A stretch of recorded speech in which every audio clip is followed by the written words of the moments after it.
आओ गुरु चरणों में इन्हां पावन शब्दों की हाज़री लवाइए। गुरु महाराज जी दियां असीसां बख्शिशां नूं अपनी रसना दे नाल गायन करिए, आनंद माणीए सतगुरु जी की बाणी का, सतगुरु महाराज पातशाह जी दियां रहमतां दा, ते सारे रल मिल के जपण की कृपालता करे। गुरु तेग बहादुर साहब महाराज पातशाह जी की करनी नूं, तिन्हां दे पाए पूरनियां नूं असीं जाणीए, इतिहास नूं विचारीए ते अपनी जिंदगी नूं सुचज्जे ढंग नाल जिउण दा ये तरीका, ये सलीका गुरु कोलों सीखीए। सो बेनती है कि गुरु के बचनों नूं आप सारिਆਂ ने गायन करना है। गुरु चरणों दे विच सारिਆਂ ने साध संगत तन मन करके हाजरियां लवाउणियां ते जपना करो जी। घर नाउ निद आवे ताए, घर नाउ निद आवे ताए,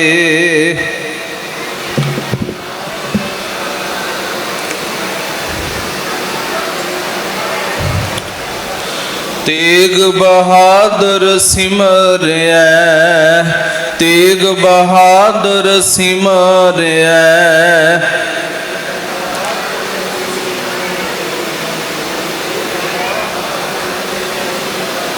तेग बहादुर सिमरिया, तेग बहादुर सिमरिया।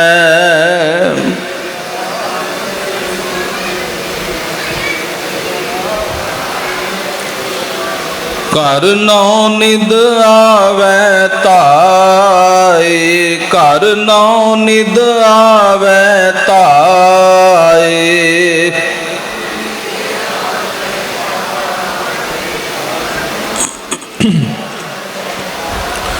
सब थाई होए सहाय, सब थाई होए सहाय,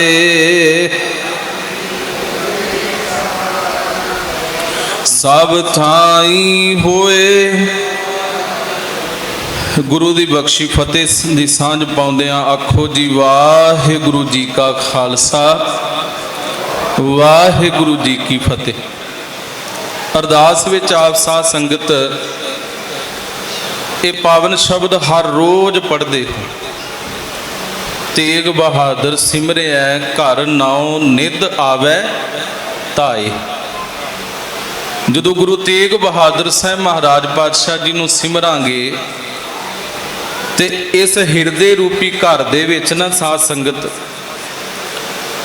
9 निधियां ते 18 सिद्धियां दी जिहड़ी कला है वो वरतन लग जाती। सब थाई होए सहाय।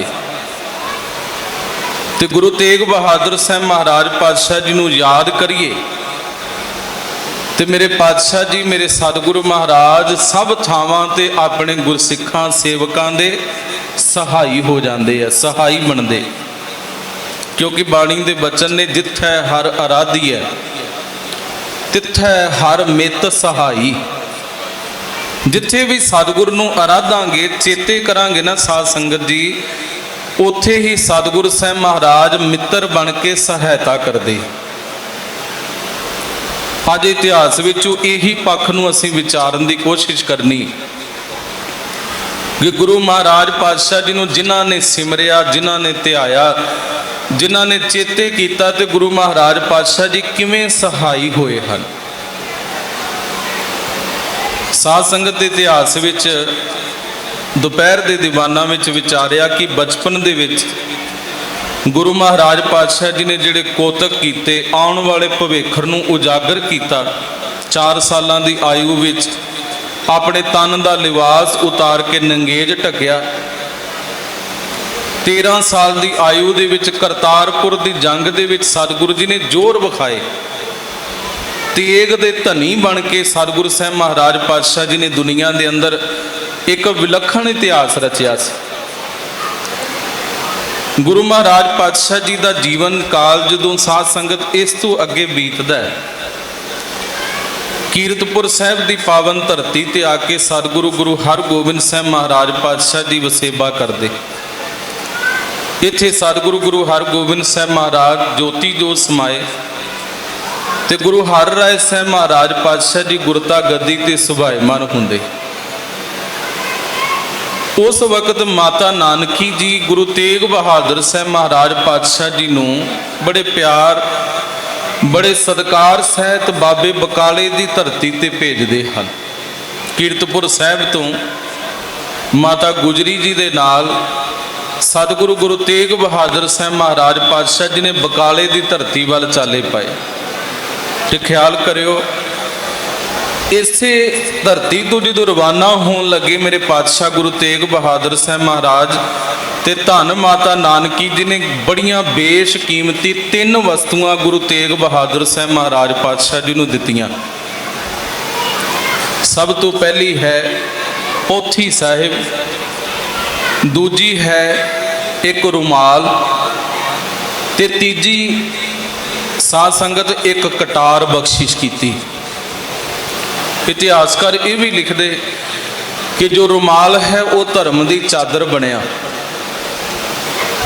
ते जो कटार है तो गुरु महाराज पातशाह जी ने इस कटार नूं असाम की धरती ते अज जिथे एक शहर वसिया है खंजरपुर, गुरु महाराज पातशाह जी दे यादगार गुरु नानक महाराज पातशाह जी दी ते इत्थे गुरु तेग बहादुर साहब महाराज जी दे चरण पए ते उस धरती ते सतगुरु जी ने खंजर गढ़िया सी, जिथे आप गुरु महाराज जी का गुरु तेग बहादुर साहब महाराज जी का साध संगत जी धार्मिक अक्ष वेखदे हो, धार्मिक पक्ष वेखदे हो, जिथे मेरे सतगुरु साहब महाराज जी के व्यक्तित्व नूं प्रेम बैराग ते बलिदान की मूरत के अनुसार असी समझते हैं, पढ़न का यतन करते हैं। उत्थे गुरु तेग बहादुर साहब महाराज जी का राजनीतिक व्यक्तित्व अक्ष जिहड़ा सी वो भी बड़ा वड्डा सी। असाम की धरती ते औरंगजेब अपने एक राजे राम सिंह नूं भेजदा है। असाम की धरती ते एक बगावत उठती है।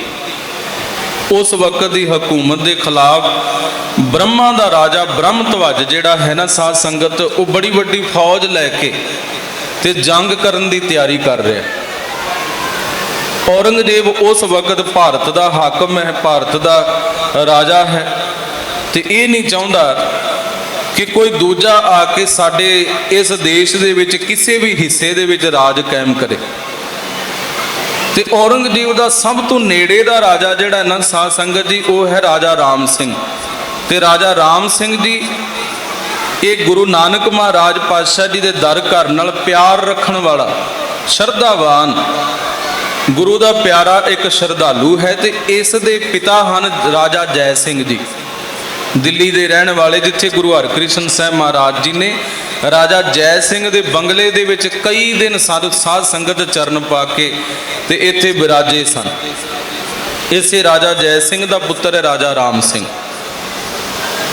राजा राम सिंह उस मुहिम नूं दबाउण वास्ते औरंगजेब के हुक्म के नाल गया, फौजां लैके असाम की धरती ते गुरु तेग बहादुर साहब महाराज पातशाह जी भी पहुंचे हुए ने। उस इलाके दे विच गुरमत का प्रचार कर रहे। बिहार, ससराम की धरती, गुवाहाटी, असाम, ढाका, बांग्लादेश, जिथे अजकल इन्हां इलाकिਆਂ ਦੇ ਵਿੱਚ गुरु तेग बहादुर साहब महाराज जी विचरते हुए राजा राम सिंह नूं मिले ने। ते राजा राम सिंह एक दुख प्रगट करता है गुरु तेग बहादुर साहब महाराज कि इस वक्त मैनू औरंगजेब ने एक मुहिम ते भेजा, बड़ी वड्डी बगावत उठी है इस ब्रह्मा के इलाके तो। उधरों भी बड़ी वड्डी फौज ने तैयारी की। ब्रह्मध्वज राजा जिहड़ा फौज लैके आया, चाहे मेरे कोल भी फौजां बड़ियां वड्डियां है, पर मेरे मन के अंदर भय है, मेरे मन के अंदर डर है कि इस जंग दे विच साडी जित नहीं होनी। उत्थों का जादू बड़ा मशहूर सी साध संगत उस असाम के इलाके का। ते राजा राम सिंह नूं ये भी डर सताउंदा भी एक किसी ना किसी तरह के जादू के नाल ये शायद ये लोग मैनू मार देणगे। ते औरंगजेब भी पहला ही चाहुंदा भी ये दोवें राजे आपस में लड़ मरन ते इन्हां दा राज भाग, इन्हां दा इलाका सारा मेरे कब्जे दे विच आ जाए। गुरु तेग बहादुर साहब महाराज पातशाह जी पुछण लगे राजा राम सिंह फिर की करना चाहिए है, तुसी की चाहुंदे हो भी जंग होवे जां ना होवे। ते राजा राम सिंह कहन लगा पातशाह जी कृपा करो कि किसी तरीके ये जंग टल जाए, ਇਹ ਜੰਗ ਨਾ ਹੋਵੇ, ਸਾਡਾ ਦੋਵਾਂ ਫੌਜਾਂ ਦਾ ਨੁਕਸਾਨ ਹੈ। ਗੁਰੂ ਤੇਗ ਬਹਾਦਰ ਸਾਹਿਬ ਮਹਾਰਾਜ ਜੀ ਦਾ ਸਾਧ ਸੰਗਤ ਰਾਜਨੀਤਿਕ ਅਕਸ਼ ਵੇਖਿਓ। ਇੱਥੇ ਮੇਰੇ ਪਾਤਸ਼ਾਹ ਜੀ ਉਸ ਧਰਤੀ ਤੇ ਪੁੱਜੇ, ਇੱਕ ਪਾਸੇ ਬੜੀ ਵੱਡੀ ਬ੍ਰਹਮਾ ਦੇ ਰਾਜੇ ਬ੍ਰਹਮ ਧਵਜ ਦੀ ਫੌਜ ਖੜੀ ਹੋਈ, ਇੱਕ ਪਾਸੇ ਰਾਜਾ ਰਾਮ ਸਿੰਘ ਦੀ ਫੌਜ ਖੜੀ ਹੋਈ ਹੈ। ਜੰਗ ਹੋਣ ਵਾਲਾ ਹੈ, ਬਿਲਕੁਲ ਤਿਆਰੀਆਂ ਮੁਕੰਮਲ ਨੇ, ਤੇ ਸਤਿਗੁਰੂ ਜੀ ਵਿਚਕਾਰ ਜਾ ਕੇ ਖੜ ਜਾਂਦੇ। ਦੋਵਾਂ ਰਾਜਿਆਂ ਨੂੰ ਸਤਿਗੁਰੂ ਗੁਰੂ ਤੇਗ ਬਹਾਦਰ ਸਾਹਿਬ ਸਮਝਾਉਂਦੇ। ਇਹੋ ਜਿਹੀ ਮਾਰ ਧਾੜ ਤੋਂ ਗੁਰੂ ਮਹਾਰਾਜ ਪਾਤਸ਼ਾਹ ਜੀ ਰੋਕਦੇ ਨੇ, ਤੇ ਕਿਰਪਾ ਐਸੀ ਹੋਈ ਕਿ ਦੋਵੇਂ ਰਾਜੇ ਸਾਧ ਸੰਗਤ ਆਪਸ ਵਿੱਚ ਸੰਧੀ ਕਰ ਲੈਂਦੇ, ਤੇ ਇਹ ਗੱਲ ਕਹਿ ਦਿੰਦੇ ਵੀ ਜੰਗ ਨਾ ਲੜਿਆ ਜਾਏਗਾ, ਵੀ ਜੰਗ ਟਾਲ ਦਿੱਤੀ। ਦੋਵਾਂ ਰਾਜਿਆਂ ਨੇ ਹੱਥ ਜੋੜੇ, ਗੁਰੂ ਤੇਗ ਬਹਾਦਰ ਸਾਹਿਬ ਮਹਾਰਾਜ ਤੁਸੀਂ ਬੜਾ ਵੱਡਾ ਸਾਡਾ ਨੁਕਸਾਨ ਹੋਣ ਤੋਂ ਬਚਾਇਆ, ਤੁਸੀਂ ਵਿੱਚ ਆਏ ਤੇ ਸਾਡੀ ਆਪਸ ਵਿੱਚ ਸੁਲ੍ਹਾ ਕਰਾ ਦਿੱਤੀ, ਸੰਧੀ ਕਰਾ ਦਿੱਤੀ ਹੈ, ਤੇ ਇਸ ਬਦਲੇ ਮੇਰੇ ਪਾਤਸ਼ਾਹ ਜੀ ਜਿਹੜੀ ਸੇਵਾ ਤੁਸੀਂ ਸਾਨੂੰ ਲਾਓਗੇ ਤੇ ਉਹ ਸੇਵਾ ਅਸੀਂ ਤੁਹਾਡੇ ਹਜ਼ੂਰ ਹਾਜ਼ਰ ਹੋ ਕੇ ਕਰ ਦਿਆਂਗੇ। ਪਾਤਸ਼ਾਹ ਗੁਰੂ ਤੇਗ ਬਹਾਦਰ ਸਾਹਿਬ ਕਹਿਣ ਲੱਗੇ, ਕਹਿੰਦੇ ਕਿ ਰਾਜਨ ਸਾਡੀ ਕੋਈ ਸੇਵਾ ਨਹੀਂ, ਪਰ ਜੇ ਫਿਰ ਵੀ ਤੁਸੀਂ ਸੇਵਾ ਕਰਨੀ ਚਾਹੁੰਦੇ ਹੋ ਤੇ ਗੁਰੂ ਨਾਨਕ ਮਹਾਰਾਜ ਜੀ ਦੇ ਦਰ ਦੀ ਇੱਕ ਸੇਵਾ ਹੈ। ਰਾਜੇ ਪੁੱਛਦੇ ਜੀ ਕੀ ਸੇਵਾ ਹੈ? ਤੇ ਉਸ ਵਕਤ ਉਹਨਾਂ ਰਾਜਿਆਂ ਨੇ ਜਦੋਂ ਪੁੱਛਿਆ ਤੇ ਪਾਤਸ਼ਾਹ ਜੀ ਨੇ ਜਵਾਬ ਦਿੱਤਾ ਕਿ ਇਸ ਅਸਥਾਨ ਤੇ ਅੱਜ ਵੀ ਉੱਥੇ ਇੱਕ ਗੁਰਦੁਆਰਾ ਸਾਹਿਬ ਧੋਬੜੀ ਸਾਹਿਬ ਸਾਧ ਸੰਗਤ ਮੌਜੂਦ ਹੈ, ਤੇ ਗੁਰੂ ਨਾਨਕ ਮਹਾਰਾਜ ਪਾਤਸ਼ਾਹ ਜੀ ਦੇ ਇੱਥੇ ਚਰਨ ਪਏ ਹਨ, ਤੇ ਪਾਤਸ਼ਾਹ ਮਹਾਰਾਜ ਗੁਰੂ ਨਾਨਕ ਮਹਾਰਾਜ ਜੀ ਦੀ ਯਾਦਗਾਰ ਇੱਥੇ ਵਸਾਈ ਜਾਵੇ, ਤੇ ਤੁਸੀਂ ਸਾਰੀ ਹੀ ਫੌਜ ਕਿਰਪਾ ਕਰੋ ਕਿ ਢਾਲਾਂ ਦੇ ਵਿੱਚ ਮਿੱਟੀ ਭਰ ਭਰ ਕੇ ਤੇ ਇੱਕ ਉੱਚੀ ਟਿੱਬੀ ਬਣਾ ਦਿਓ, ਤੇ ਉਹ ਗੁਰੂ ਨਾਨਕ ਸਾਹਿਬ ਮਹਾਰਾਜ ਪਾਤਸ਼ਾਹ ਜੀ ਦੀ ਯਾਦਗਾਰ ਸੁਸ਼ੋਭਿਤ ਕੀਤੀ ਜਾਏ। ਤੇ ਸਾਧ ਸੰਗਤ ਉੱਥੋਂ ਸਾਰੀਆਂ ਫੌਜਾਂ ਨੇ ਢਾਲਾਂ ਦੇ ਵਿੱਚ ਮਿੱਟੀ ਭਰ ਭਰ ਕੇ ਬੜੀ ਉੱਚੀ ਚੋਟੀ ਬਣਾਈ, ਬੜਾ ਉੱਚਾ ਇੱਕ ਮੀਨਾਰ ਮਿੱਟੀ ਦਾ ਤਿਆਰ ਕੀਤਾ, ਤੇ ਇਸੇ ਧਰਤੀ ਤੇ ਉਸ ਮੀਨਾਰ ਦੇ ਚਬੂਤਰੇ ਤੇ ਜਾ ਕੇ ਗੁਰੂ ਤੇਗ ਬਹਾਦਰ ਸਾਹਿਬ ਮਹਾਰਾਜ ਨੇ ਖੰਜਰ ਗੱਡਿਆ ਸੀ। ਅੱਜ ਵੀ ਉੱਥੇ ਨਗਰ ਖੰਜਰਪੁਰ ਸੁਸ਼ੋਭਿਤ, ਇਹ ਗੁਰੂ ਤੇਗ ਬਹਾਦਰ ਸਾਹਿਬ ਮਹਾਰਾਜ ਪਾਤਸ਼ਾਹ ਜੀ ਦਾ ਵਰਸਾਇਆ ਹੋਇਆ ਉਹ ਨਗਰ। ਅੱਜ ਵੀ ਉੱਥੇ ਗੁਰਦੁਆਰਾ ਧੋਬੜੀ ਸਾਹਿਬ ਸੁਸ਼ੋਭਿਤ ਹੈ, ਤੇ ਸਤਿਗੁਰੂ ਮਹਾਰਾਜ ਜੀ ਦੀ ਕਿਰਪਾ ਐਸੀ ਉਸ ਰਾਜਾ ਰਾਮ ਸਿੰਘ ਦੇ ਉੱਪਰ ਹੋਈ ਕਿ ਉਹ ਸਦਾ ਵਾਸਤੇ ਗੁਰੂ ਨਾਨਕ ਮਹਾਰਾਜ ਪਾਤਸ਼ਾਹ ਜੀ ਦੇ ਦਰ ਘਰ ਦਾ ਸੇਵਕ ਬਣ ਗਿਆ। ਤੇ ਜਦੋਂ ਸਤਿਗੁਰੂ ਮਹਾਰਾਜ ਇੱਥੋਂ ਅੱਗੇ ਚਾਲੇ ਪਾਉਣ ਲੱਗੇ, ਤੇ ਇਹ ਰਾਜਾ ਰਾਮ ਸਿੰਘ ਆਪਣੀ ਘਰਵਾਲੀ ਨੂੰ ਨਾਲ ਲੈ ਕੇ ਗੁਰੂ ਪਾਤਸ਼ਾਹ ਜੀ ਦੇ ਦਰਸ਼ਨ ਕਰਨ ਆਇਆ। ਜਦੋਂ ਦਰਸ਼ਨ ਕਰਨ ਆਇਆ, ਇਸ ਦੀ ਘਰਵਾਲੀ ਨੇ ਆਪਣੇ ਖਜ਼ਾਨਿਆਂ ਦਾ, ਰਾਜ ਭਾਗ ਦਾ, ਚਾਬੀਆਂ ਦਾ ਗੁੱਛਾ ਗੁਰੂ ਤੇਗ ਬਹਾਦਰ ਸਾਹਿਬ ਮਹਾਰਾਜ ਜੀ ਦੇ ਚਰਨਾਂ ਵਿੱਚ ਰੱਖ ਕੇ ਤੇ ਇੱਕ ਬੇਨਤੀ ਕੀਤੀ, ਮੇਰੇ ਮਾਲਕ ਪਾਤਸ਼ਾਹ ਜੀ ਕਿਰਪਾ ਕਰੋ ਕਿ ਸਾਡੇ ਇਹ ਖਜ਼ਾਨੇ, ਸਾਡਾ ਇਹ ਰਾਜ ਭਾਗ ਇਹ ਹੁਣ ਕਿਸੇ ਕੰਮ ਦਾ ਨਹੀਂ, ਤੇ ਤੁਸੀਂ ਇਹ ਸਭ ਕੁਝ ਪ੍ਰਾਪਤ ਕਰ ਲਓ, ਲੈ ਲਓ, ਤੇ ਸਾਡਾ ਇਸ ਜ਼ਿੰਦਗੀ ਦੇ ਵਿੱਚੋਂ ਪਾਰ ਉਤਾਰਾ ਹੋ ਜਾਏ, ਕਿਉਂਕਿ ਸਾਡਾ ਇਸ ਦੁਨੀਆ ਦੇ ਵਿੱਚ ਦੂਜਾ ਹੋਰ ਕੋਈ ਨਹੀਂ। ਇੱਕ ਪਾਸੇ ਉਹਨਾਂ ਦੇ ਮਨ ਦੀ ਮਨਸਾ ਇਹ ਸੀ ਕਿ ਗੁਰੂ ਤੇਗ ਬਹਾਦਰ ਸਾਹਿਬ ਮਹਾਰਾਜ ਪਾਤਸ਼ਾਹ ਵੀ ਸਾਡਾ ਇਸ ਸੰਸਾਰ ਦੇ ਵਿੱਚ ਕੋਈ ਵੰਸ਼ ਨਹੀਂ, ਸਾਡੇ ਘਰ ਦੇ ਵਿੱਚ ਕੋਈ ਔਲਾਦ ਨਹੀਂ, ਤੇ ਅਸੀਂ ਇਸ ਰਾਜ ਭਾਗ ਨੂੰ ਕੀ ਕਰਨਾ ਹੈ, ਤੇ ਇਹ ਪਾਤਸ਼ਾਹ ਜੀ ਤੁਸੀਂ ਲੈ ਲਓ। ਗੁਰੂ ਤੇਗ ਬਹਾਦਰ ਸਾਹਿਬ ਮਹਾਰਾਜ ਚਾਬੀਆਂ ਦਾ ਉਹ ਗੁੱਛਾ ਚੁੱਕਦੇ ਨੇ ਆਪਣੇ ਚਰਨਾਂ ਦੇ ਵਿੱਚ। ਪਾਤਸ਼ਾਹ ਜੀ ਕਹਿਣ ਲੱਗੇ ਕਿ ਰਾਜਨ ਝੋਲੀ ਕਰ, ਇਸ ਝੋਲੀ ਦੇ ਵਿੱਚ ਗੁਰੂ ਨਾਨਕ ਮਹਾਰਾਜ ਪਾਤਸ਼ਾਹ ਜੀ ਦੇ ਦਰ ਘਰ ਤੋਂ ਦਾਤ ਜ਼ਰੂਰ ਪਏਗੀ। ਇਹ ਸਤਿਗੁਰੂ ਜੀ ਦੇ ਬਚਨ ਸਨ। ਦੋਹਾਂ ਜੀਆਂ ਨੇ ਝੋਲੀ ਅੱਡੀ, ਗੁਰੂ ਮਹਾਰਾਜ ਪਾਤਸ਼ਾਹ ਜੀ ਨੇ ਕਿਰਪਾ ਕੀਤੀ, ਤੇ ਗੁਰੂ ਨਾਨਕ ਮਹਾਰਾਜ ਪਾਤਸ਼ਾਹ ਜੀ ਦੇ ਦਰ ਘਰ ਦੀਆਂ ਰਹਿਮਤਾਂ ਦੇ ਨਾਲ ਉਹ ਝੋਲੀ ਭਰੀ, ਅਸੀਸਾਂ ਨਾਲ ਉਹ ਝੋਲੀ ਭਰ ਕੇ ਤੇ ਰਾਜਾ ਰਾਮ ਸਿੰਘ ਨੂੰ ਵਿਦਾ ਕੀਤਾ। ਸਮਾਂ ਆਇਆ ਤੇ ਸਾਧ ਸੰਗਤ ਸਤਿਗੁਰੂ ਸਾਹਿਬ ਮਹਾਰਾਜ ਪਾਤਸ਼ਾਹ ਜੀ ਦੀ ਕਿਰਪਾ ਵੇਖੋ, ਇੱਕ ਰਾਜਾ ਬਾਲ ਅਵਸਥਾ ਦੇ ਵਿੱਚ ਹੈ, ਆਪਣੇ ਕੇਸਾਂ ਨੂੰ ਕੰਘੀ ਕਰ ਰਿਹਾ, ਸ਼ੀਸ਼ੇ ਦੇ ਸਾਹਮਣੇ ਖੜਾ ਹੋਇਆ। ਜਦੋਂ ਸ਼ੀਸ਼ੇ ਦੇ ਸਾਹਮਣੇ ਖੜ ਕੇ ਤੇ ਉਹ ਕੇਸਾਂ ਨੂੰ ਕੰਘੀ ਕਰਦਿਆਂ ਮਸਤਕ ਦੇ ਉੱਪਰ, ਮੱਥੇ ਦੇ ਉੱਪਰ ਇੱਕ ਨਿਸ਼ਾਨ ਵੇਖਦਾ। ਇਹ ਨਿਸ਼ਾਨ ਵੇਖ ਕੇ ਨਾ ਆਪਣੀ ਮਾਤਾ ਨੂੰ ਜਾ ਕੇ ਪੁੱਛਦਾ ਹੈ कि माता आ जिहड़ा मेरे मत्थे दे उपर निशान है ये किस चीज़ का भी बचपन दे विच मैनूं कोई चोट लगी सट लगी ये उसका निशान है जिहड़ा अज तक मेरे मत्थे दे उपर मौजूद है। जदों राणी नूं ये गल माता नूं ये गल पुछी गई तो माता ने जवाब दिता कि पुत्र जी राजकुमार जी ये जिहड़ा मत्थे दा निशान है ये कोई सट दा कोई चोट दा निशान नहीं, एक धन श्री गुरु तेग बहादुर साहब महाराज पातशाह जी दी मुंदरी दा निशान है। ख्याल करियो साध संगत, ये सतगुरु साहब महाराज जी दी रहमत सी। ये राजा कौन है जिहड़ा अपनी मां नूं ये गल पुछदा है? ये राजा राम सिंह दा बेटा राजा रतन राय है। ते साध संगत राजा रतन राय जदों ये निशान वेख के ते अपनी मां नूं ये गल पुछदा है ते मां ने जवाब दिता कि गुरु तेग बहादुर साहब महाराज पातशाह जी दी रहमत दा निशान है। ते वो निशान की सी कि गुरु तेग बहादुर साहब महाराज जी दी उंगली दे विच एक मुंदरी होया करती सी साध संगत जिस उपर एक ओंकार उकरिया होया सी। ते जदों सतगुरु जी ने रहमतां झोली विच पाईयां ना राजा राम सिंह दे ते मस्तक दे उपर सतगुरु महाराज जी ने हथ रख के असीस दिती सी ते ओही असीस ओ रहमत भरिया हथ ओ मुंदरी ओ निशान अज राजा रतन राय दे मत्थे दे उपर जन्म तो ही सी। ये सतगुरु महाराज पातशाह जी की निशानी है, कृपा की बख्शिश है। तो राजा रतन राय कहन लगा माता जे सतगुरु महाराज ने ऐसी मेरे उपर कृपा की, जे सतगुरु की रहमत के नाल मेरा जन्म होया इस संसार विच मैं आया, ऐसे सतगुरु महाराज जी दे मैनू दर्शन करवा के लैके आओ। माता जी लैके आउंदे ने, अज सामने विराजमान हैं 10वें पातशाह धन गुरु गोबिंद सिंह महाराज।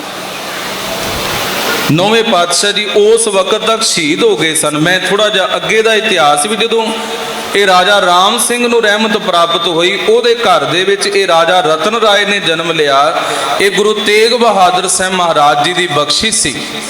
तो जदों राजा रतन राय गुरु पातशाह जी के दर्शन करन आया तो ये दोवें ही साध संगत हानी सन, हम उमरे सन। मेरे पातशाह गुरु गोबिंद सिंह महाराज ते राजा रतन राय। तो राजा रतन राय मन में सोचता भी सतगुरु के दर्शन करन चले हाँ, पहली बार जा रहे हैं तो गुरु महाराज पातशाह जी के दर से कोई नजराना लैके जावां। तो ये राजा रतन राय उस वक्त नजराने के तौर पर साध संगत एक प्रसादी हाथी लैके आउंदा जिहड़ा चिट्टे रंग का। ये हाथी अपनी सुंड के नाल जल भर के ते सतगुरु महाराज जी के चरण धोया करदा सी। वो हाथी अपनी सुंड के नाल सतगुरु जी के सीस उपर चौर करया करदा सी। ये प्रसादी हाथी सी। ते सतगुरु महाराज जी नूं ये हाथी भेंट किया, 5 कला शस्त्र भेंट किया राजा रतन राय ने। ते सतगुरु साहब महाराज पातशाह जी के दर ते होर बड़े बेशकीमती नजराने इसने भेंट किए। ते सतगुरु महाराज जी का शुकराना करके ये राजा गया सी। ते सतगुरु जी के ये भी बचन सन कि राजा राम सिंह तेरे घर दे विच जिहड़ा सपुत्र पैदा होवेगा ते ख्याल करी उस दे कदी केस ना कटावी, वो सदा अपने सिर दे उपर दस्तार सजाविया करे। ते जेकर इस तरह सावध सूरत वो गुरु महाराज जी की कृपा के अनुसार अपनी जिंदगी जीवेगा तो गुरु महाराज जी दियां होर रहमतां उस उपर होवणगियां। ते राजा रतन राय साध संगत बा उमर सीस दे उपर दस्तार, सिर दे उपर दस्तार सजाउंदा रहा ते सावध सूरत रहा। ये सतगुर दियां रहमतां ने। सो बेनती करा कि गुरु तेग बहादुर साहब महाराज इस आसाम की धरती से जिथे ये रहमत वरताई, इत्थे मेरे सतगुरु साहब महाराज जी नूं एक सुनेहा मिलता है। ये सुनेहा भेजण वाले हैं मामा कृपाल चंद जी।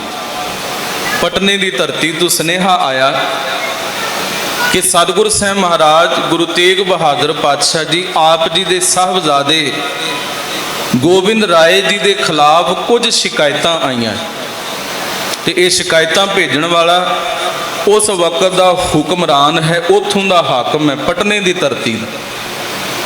ते शिकायत विच की लिखिया गया कि तुहाडे साहबजादे वल्लों हुक्मरान की जिहड़ी सवारी गुजरी उहदी शाही सवारी नूं झुक के सलाम नहीं किया गया। क्योंकि जिस वक्त साध संगत किसी हाकम की सवारी लंघिया करती सी, उतों के लोग दीवार के पास जाके खड़े हो जाया करते सन, सड़क सड़ जाया करते सन, ते अपना सिर झुका के दोए हाथ जोड़ के ते सजदा करया करते सन कि हाकम की सवारी लंघ रही है तो उसनों सजदा किया जाए, सिर झुकाया जाए। पर गुरु गोबिंद राय साहब महाराज पातशाह जी ने बचपन दे विच एक विलखण कोतक वरताया। पातशाह जी जिथे आप कदे भी उस हाकम नूं सिर नहीं सी झुकाउंदे, सजदा नहीं सी करदे, हाथ नहीं सी जोड़दे, उत्थे अपने साथियां नूं भी हाणियां नूं भी कहण लगे भी कदे भी हाकम दे अगे हाथ नहीं जोड़ने, कदे सिर नहीं झुकाउणा। जदों हाकम दी सवारी लंघे ते तुसीं उस नूं जीभां कढणीਆਂ, तुसीं उस नूं मूँह चढ़ाउणा, तुसीं ताड़ियां मार मार के हसना, उसका मजाक उड़ाया जाए तो हाकम नूं कदी भी सिर झुका के सजदा नहीं करना। ये शिकायत आई सी कि गोबिंद राय जी ने इस तरह हाकम का मजाक उड़ाया, सजदा नहीं करते, अपने हाणियां नूं भी अपने वांग विगाड़ दिता है। तो गुरु तेग बहादुर साहब महाराज पातशाह जी का जवाब देखो उस वक्त की सी। असाम की धरती ते चिट्ठी मिली तो गुरु महाराज पातशाह जी ने एक हुक्मनामा अपने हस्त कमलों के नाल लिखिया। अज भी ये हुक्मनामा पटना साहब की धरती ते मौजूद है साध संगत। तो हुक्मनामे विच की लिखिया कि मामा कृपाल चंद नूं जवाब दिता कि मेरे साहिबजादे गोबिंद राय जी ने जो किया है सो भला किया है। ते नाल ही अगे वचन लिखे कि जेकर कोई हुक्मरान, कोई अहलकार, कोई शिपा सलार घर आवे तो उसनूं कदे भी सरांदी नहीं देनी, उसनूं पवांदी देनी है। भाव कि जेकर कोई हुक्मरान, कोई सिपाही घर विच भी आउंदा है तो उसनूं कदे भी सिर वाले पासे नहीं बिठाउणा, उसनूं हमेशा पैरां वाले पासे बिठाउणा।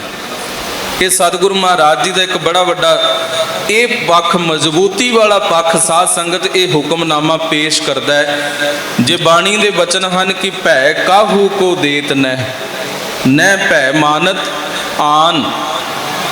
धर्मी साध संगत किसी नूं डराउंदा नहीं है, ना ही किसी का डर मनदा है।